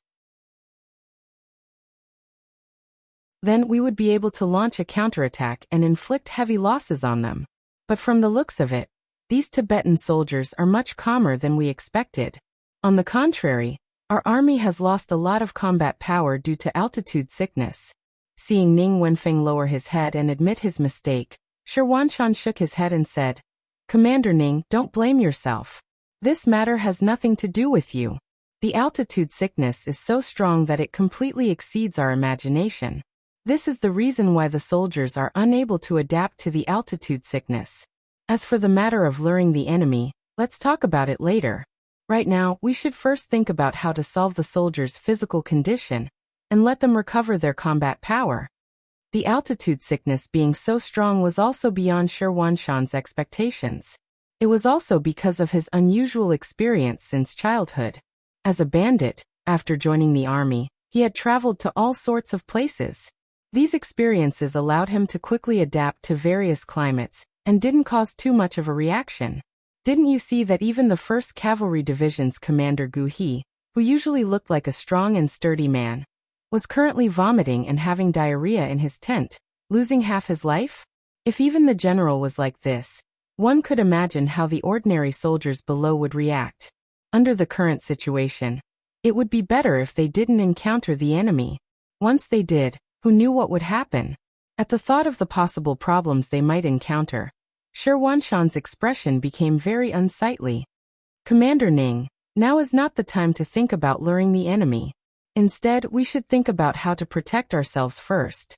How about this? You go to the army and count how many soldiers are still able to fight. Then, you can organize them into groups and command them. You'll be responsible for guarding the tent first. I'll also immediately report the situation here to the 6th young master, and ask him to send reinforcements as soon as possible. It had to be said that as a senior officer in the army, Sherwanshan was very qualified. At least he knew how to judge the situation, and not blindly act recklessly. If it was a fierce general who only knew how to fight and kill, he probably wouldn't even consider these things. After receiving the military order, Ning Wenfeng went to make preparations. Looking at his departing figure, Sherwanshan couldn't help but rejoice that he still had a commander under him who didn't have altitude sickness. Otherwise, he would really fall into a situation where he didn't have a general to rely on. Altitude sickness was a pathological reaction that occurred after the human body entered a high altitude and was exposed to a low pressure and low oxygen environment. For example, when an outsider first came into contact with this kind of climate, they would feel all sorts of discomfort. Unless they lived here for a long time and got used to it, their condition would become much better. Of course, this didn't exclude people like Sherwanshan and Ning Wenfeng, who naturally didn't have such a strong reaction. While Ning Wenfeng went to the army to investigate, Sherwanshan didn't remain idle. He used the radio station to report the situation to Yang Qindong. At this time, our Bugnam of Gojoseon has already led his army to the edge of Ili, and is preparing to enter the Yusang region. After reading this telegram, Yang Qindong's expression turned extremely grave. As someone who came later, he naturally understood what altitude sickness was. A large part of the reason why Tibet was so sparsely populated was because of this altitude sickness. In his eyes, the Tibetan soldiers and monk soldiers of the Yusang region weren't frightening. What was frightening was that the natural climate made it impossible for an army to display its normal fighting ability. This made the enemy's strength even more apparent. The best way to deal with altitude sickness was to rest more and exercise less. When necessary, one could rely on oxygen to alleviate the discomfort. But right now he didn't have any oxygen. Even though he knew how to alleviate the discomfort, he was still somewhat at a loss. After pacing back and forth for a long time, Yang Qindong raised his head once more, his eyes brimming with resolve and determination. Send a message to Commander Sherwanshan. Have him rest where he is. Until the soldiers of the army recover, they are not allowed to advance. Tell him that this king will send someone to escort the provisions and guarantee that there won't be any problems with their provisions. Also, order the other armies to speed up their march. Once they enter the Yusang region, they are to immediately find encampments to rest and reorganize. In addition, find some young commoners in the vicinity to form another plateau army. Quickly go and handle this matter. After waving his hand at Chief Wang Shan, who was waiting for a reply, Yang Qindong, who had just issued a string of orders, felt his confidence return to his body. Sherwanshan had sized up the situation. Seeing that the situation wasn't good, he had decided to stop advancing. This was undoubtedly the correct decision. With this firm attitude, he no longer demanded that the other side continue to advance. He only needed to maintain the current situation and exert some pressure on the Yusang region. At the very least, he would send an army to the Yusang region. He wanted to see how many soldiers were unable to adapt to the climate. If there were, he would immediately arrange for them to withdraw. To put it bluntly, as long as this sort of altitude sickness was properly treated, it wouldn't take anyone's life. It would just be a matter of some people reacting more strongly, some reacting less strongly, or a very small number of people not reacting at all. He only needed to select those soldiers who didn't react and have them continue to advance. This problem would be resolved. For the sake of safety, Yang Qindong had also decided to send an army to the Yusang region. The local people had probably already adapted to this climate. If he could send them out, the effect would naturally be the best. 3 consecutive orders were issued. As the main force of the army advanced, it also began to busy itself with the recruitment of soldiers. As soon as the 5-star army's recruitment strategy with its generous pay was announced, a flood of people came to apply. After all, in the Yusang region, where food and clothing were hard to come by, being able to eat and be paid was something that many people could only dream of. Moreover, when the telegram to the new 5-star army reached Commander Sherwanshan's hands, he became even more determined to hold the line and wait for reinforcements. He had someone make a copy of the telegram and send it to Division Commander Ning Wenfeng. Then, he respectfully waited for reinforcements to arrive. At this moment, on the outskirts of the new 5-star army camp, Monk Shaley was slowly approaching with 4,000 soldier monks. As a probing attack, although Shaley had made a strong request, Auxiliary Bishop Wang Dalian had still only given him 4,000 soldiers. 2,000 of them were new soldiers that had just been recruited. Although the scouts had reported that the 5-star army had suddenly stopped advancing because too many people were suffering from altitude sickness. However, how could Dalian know that this wasn't a ploy by the enemy to lure them out? If the enemy didn't react, or if they didn't have such a large reaction, wouldn't he be sending all of his troops into the tiger's den? Out of caution, he only gave Shaley 4,000 soldier monks. In his opinion, this was enough to test the true strength of the 5-star army. Division Commander Ning Wenfeng didn't know the situation on the outskirts, nor did he understand the surrounding environment. After receiving the orders from the army commander, he only sent out scouts to be in charge of all reconnaissance activities within 5 li of the camp.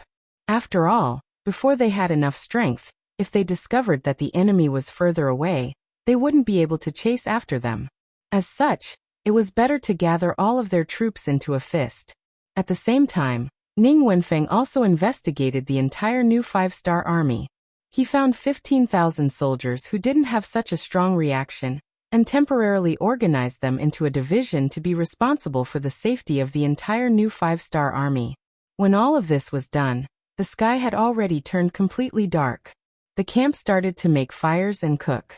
From afar it looked quite busy.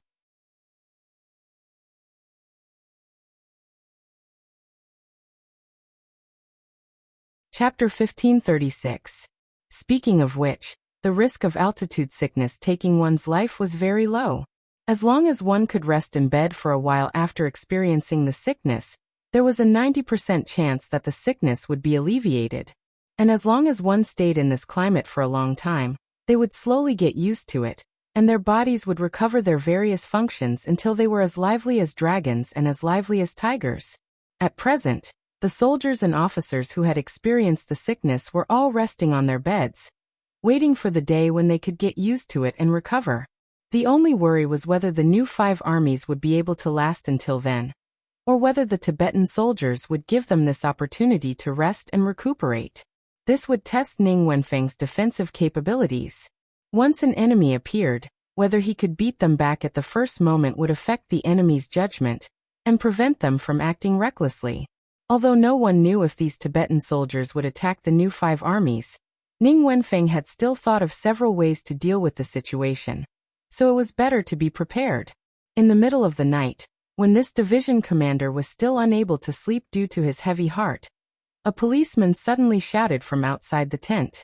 "Division commander, the scouts have reported that they've discovered quite a few figures on the perimeter of our camp. They can't tell if it's the enemy or how many people have come. Take a look." By the time the word "take a look" was said, Ning Wenfeng had already walked out of the tent, fully dressed. It was true that he had been lying down, but he had not taken off his outer robe, precisely in case something unexpected happened. It now seemed that the enemy had moved even faster than he had imagined. The telegram requesting reinforcements had just been sent during the day, so reinforcements couldn't have arrived so quickly. Thus, the ones who had come now were definitely the enemy.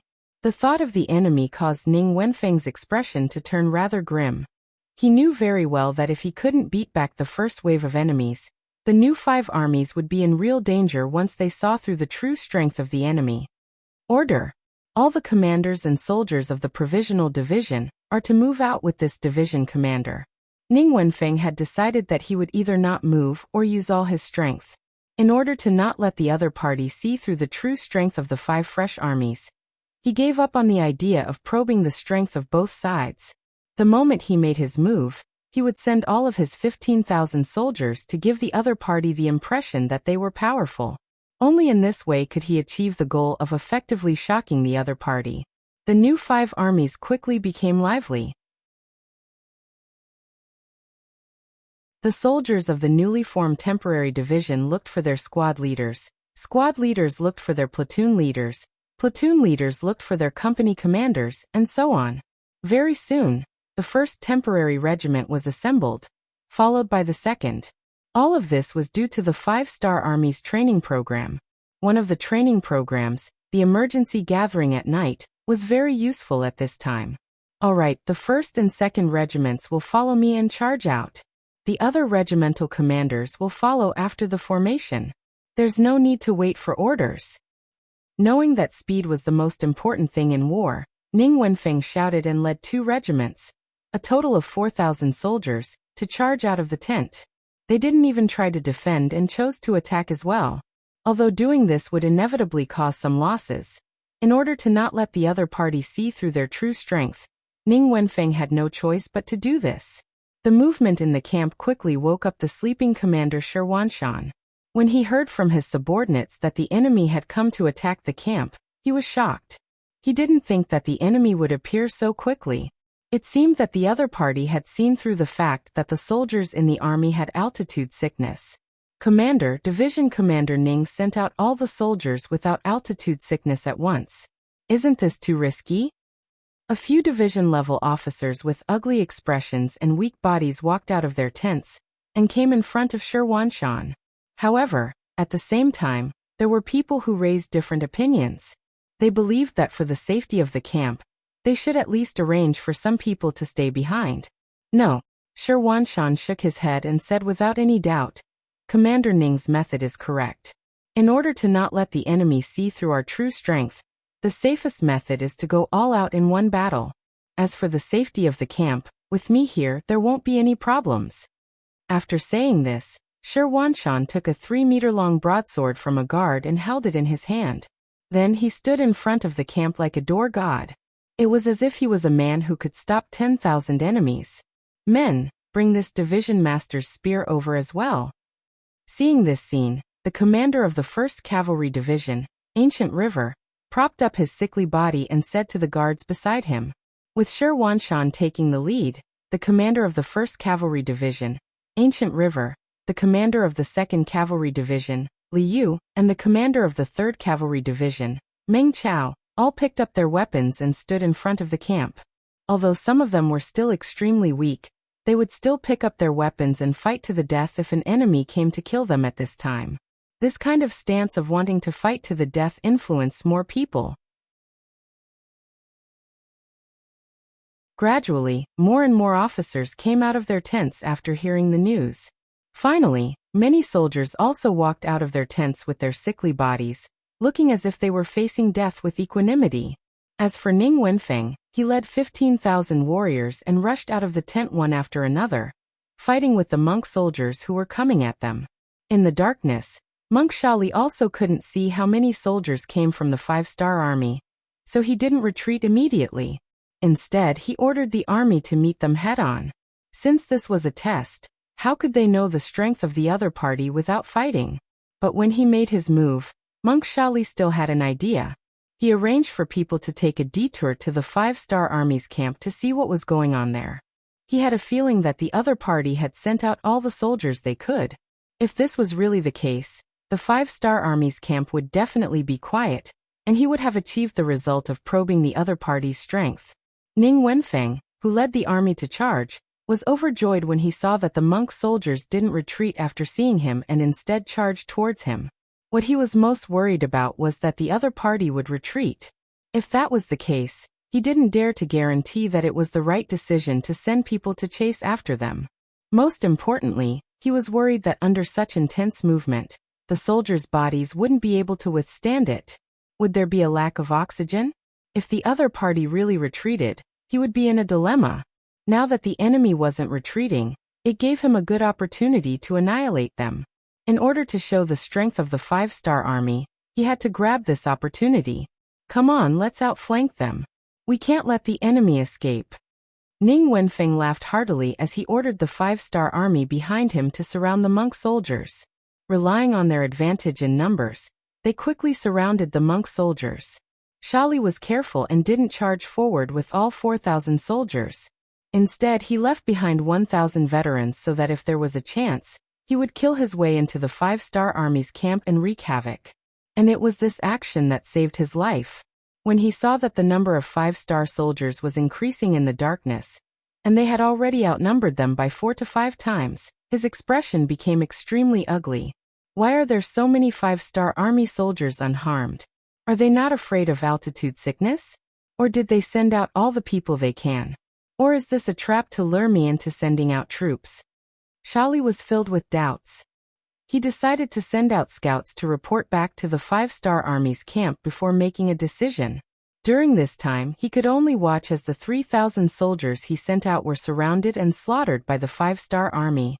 The 5-star army's numbers were too many. It was so many that even if Shali brought out 1,000 Tibetan soldiers, monk soldiers, they wouldn't be able to solve the problem. He could only hope that the 5-star army's camp would be empty. After a huge battle, the 5-star army's soldiers could be said to have killed to their heart's content. Out of the 3,000 Tibetan soldiers that were surrounded, 2,000 of them were new soldiers. They had never seen such a battle formation before. Being surrounded by so many people already made their hearts flustered. The enemy's numbers were also several times their own. When they fought, there would be several weapons aimed at them at the same time. It was truly impossible to guard against. The battle ended without any suspense. In just an hour, the 3,000 Tibetan soldiers were completely wiped out. During this time, under the command of Division Commander Ning Wenfeng, they didn't even take a single enemy captive. In a situation where their own strength was somewhat weak, keeping captives would only attract unnecessary trouble. Shali had already retreated halfway through the battle. The scouts he sent out had already sent back news. Outside the camp of the 5-star army, the scouts saw countless soldiers of the 5-star army standing there in a line. It was a huge crowd, and there was no end to it. This discovery frightened the scout, and he hurriedly reported back. When Shali heard the news, he was also shocked.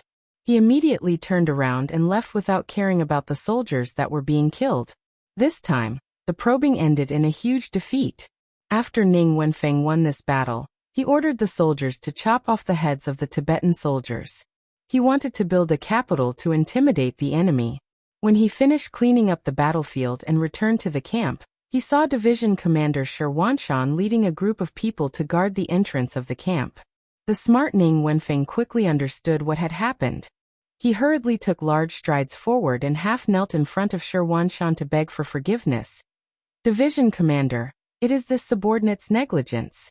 I sent out all the soldiers and didn't leave anyone behind to guard the camp. Please punish me. Shi Wanshan reached out and helped Ning Wenfeng up. He said in a powerful voice, Division Commander Ning is innocent but meritorious. Your actions were correct. This was clearly the enemy's probing.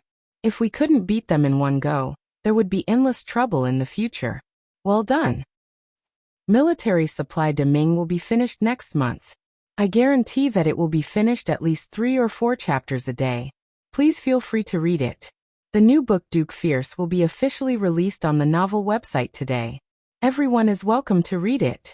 At the same time, please bookmark, recommend, and click on the new book. Your support is the greatest encouragement to the prodigal son.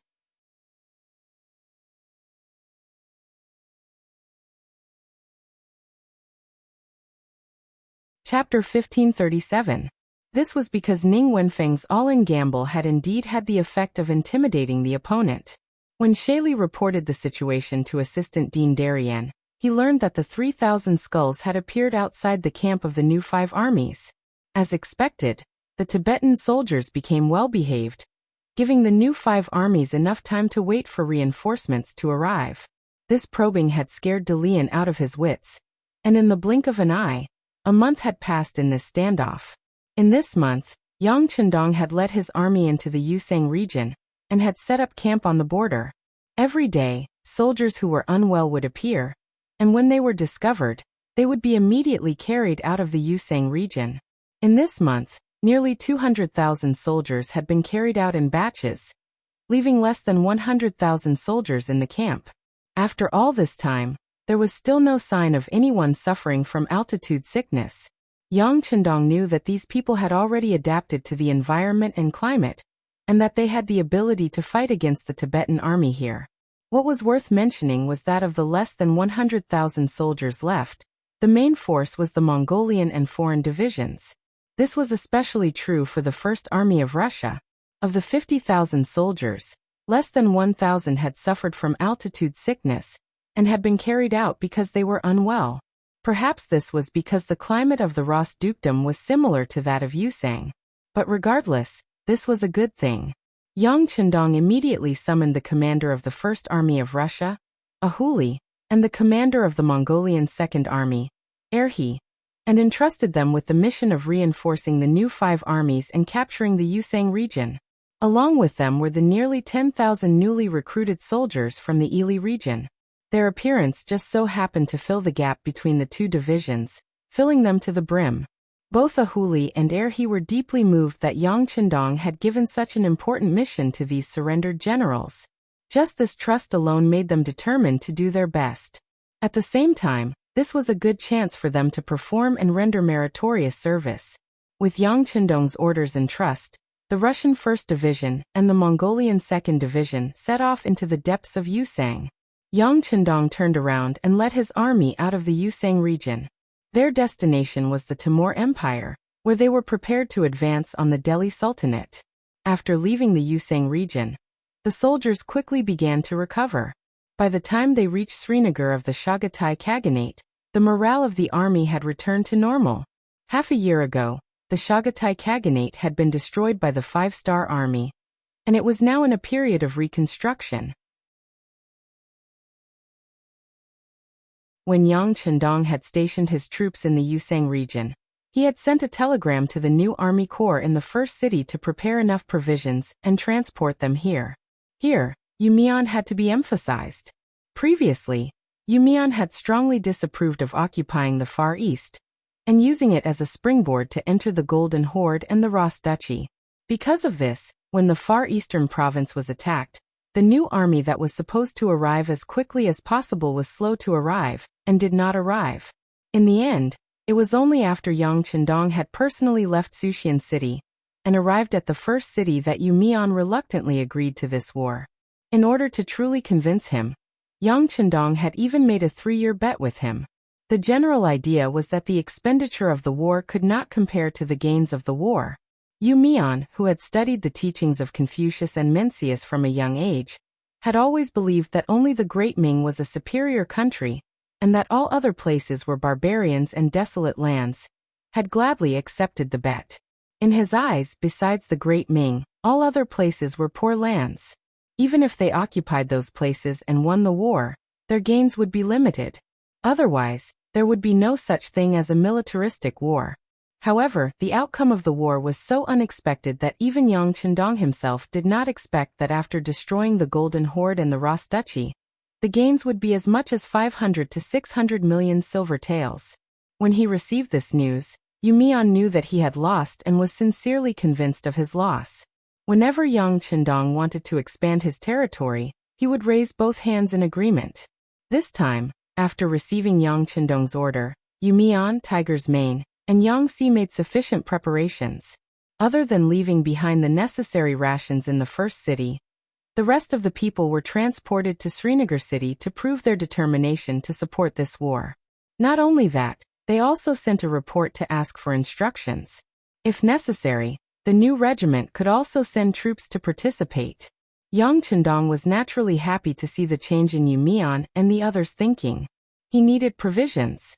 The provisions brought by the army were given to the 1st Division of the Russian Army and the 2nd Division of the Mongolian Army. Now that the army was short of provisions, there was no need for reinforcements. He still had more than 200,000 people, which was enough to deal with the following situation. Just like this, when Yang Chendong brought the main army to Srinagar city, the city was already filled with provisions and was personally guarded by the 2nd Division of the Mongolian Army. The commander of the 2nd Division of the Mongolian Army, Nyo Duo, was also a Tiger general. He was arranged to be in charge of patrolling the area from the beginning to the end.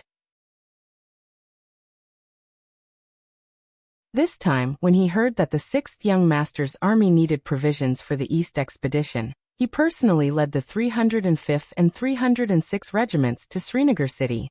He wanted to see if there was an opportunity to follow Yang Chendong to the front line. In Srinagar city, when the main force of the five-star army arrived, they saw Nyo Duo and his men waiting at the city gate. Not only that, they had also prepared a hot meal, and were waiting for the army to arrive to eat. Subordinate greets the sixth young master. When they saw Yang Chendong appear in front of the city gate on his white dragon under the protection of the black cavalry, Nyo Duo brought his two division commanders, Chu Duo and Mo Benyi, to kneel on the ground to greet him. Rise. When he saw Nyo Duo, Yang Chendong's face was full of smiles. Even though he was the commander of the 2nd Division of the Mongolian army, he was a Han Chinese. Thank you, 6th young master. Nyo Duo responded and then raised his head. His face was full of excitement. In the entire 5-star army, Yang Chendong was like a god. It could be said that wherever he appeared, he had never lost a battle. Wherever he pointed his sword, it would not take long before that place became one of Yangtze's new areas of influence. Since ancient times, there had never been a true Han that could achieve such a feat to be able to open up such a vast territory, to the point that when other races heard the name of Han, they could not help but reveal looks of reverence or tremble in fear. But Yang Chendong did it. He made the Han Chinese the most supreme race in the entire Asia region. Looking at the current situation, the status of the Han Chinese would spread to Europe, Africa, and even further. Just based on this, he should be respected by all the Han Chinese. When Yang Chendong saw the burning look in Nyo Duo's eyes, he naturally knew what was going on. However, he was not arrogant. His goal was not achieved yet. He still needed to work hard. It was far from the time to relax and celebrate his victory. Commander Nyo, thank you for your hard work. Yang Chendong said with a smile. 6th young master. Thank you for your hard work. The food has been prepared and the rations have been sent over. It is enough to feed the 200,000 soldiers for at least a year. Nyo Duo took this opportunity to report the completion of his mission. Good, let's enter the city. Yang Chendong chuckled as he exerted force with his legs. Immediately, the white dragon slowly moved forward and went straight into Srinagar city. Srinagar city was just beside the Indus River. At the same time, it was not far from the border of the Hadri Sufan Empire. It was an underground border city. According to Commander Nyo Duo's report, when the 5-star army's main force on the Eastern Front forced King Borid to surrender, Ear's army was ordered to launch an operation to destroy the Chagatai Khanate.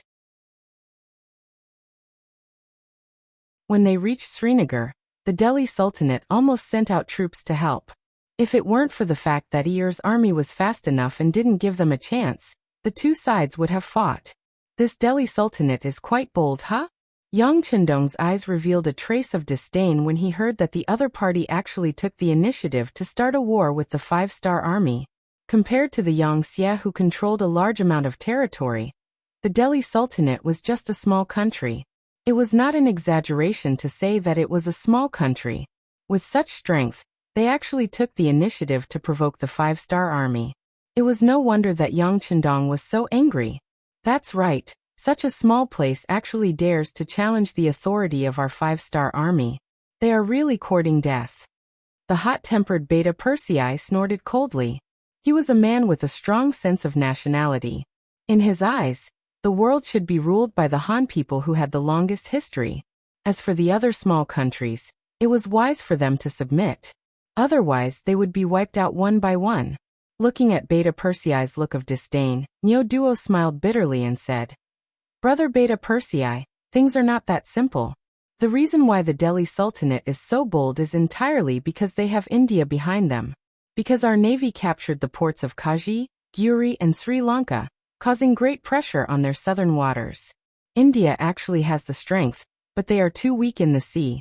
They can't do anything to our navy, so they want to find trouble with us on land. This time, the Delhi Suhi state and Bangla state sent troops to our Yangtze's Burma province. They are secretly supporting them. From Nyo Duo's report, Beta Persei finally knew the whole story. Thinking that the young master once said that India was a strong country on land, with an army of more than 500,000 people, he couldn't help but stretch out his tongue. If that's the case, they can barely be regarded as an opponent. You're tuning in to the Li Mei's Sword of Destiny YouTube channel.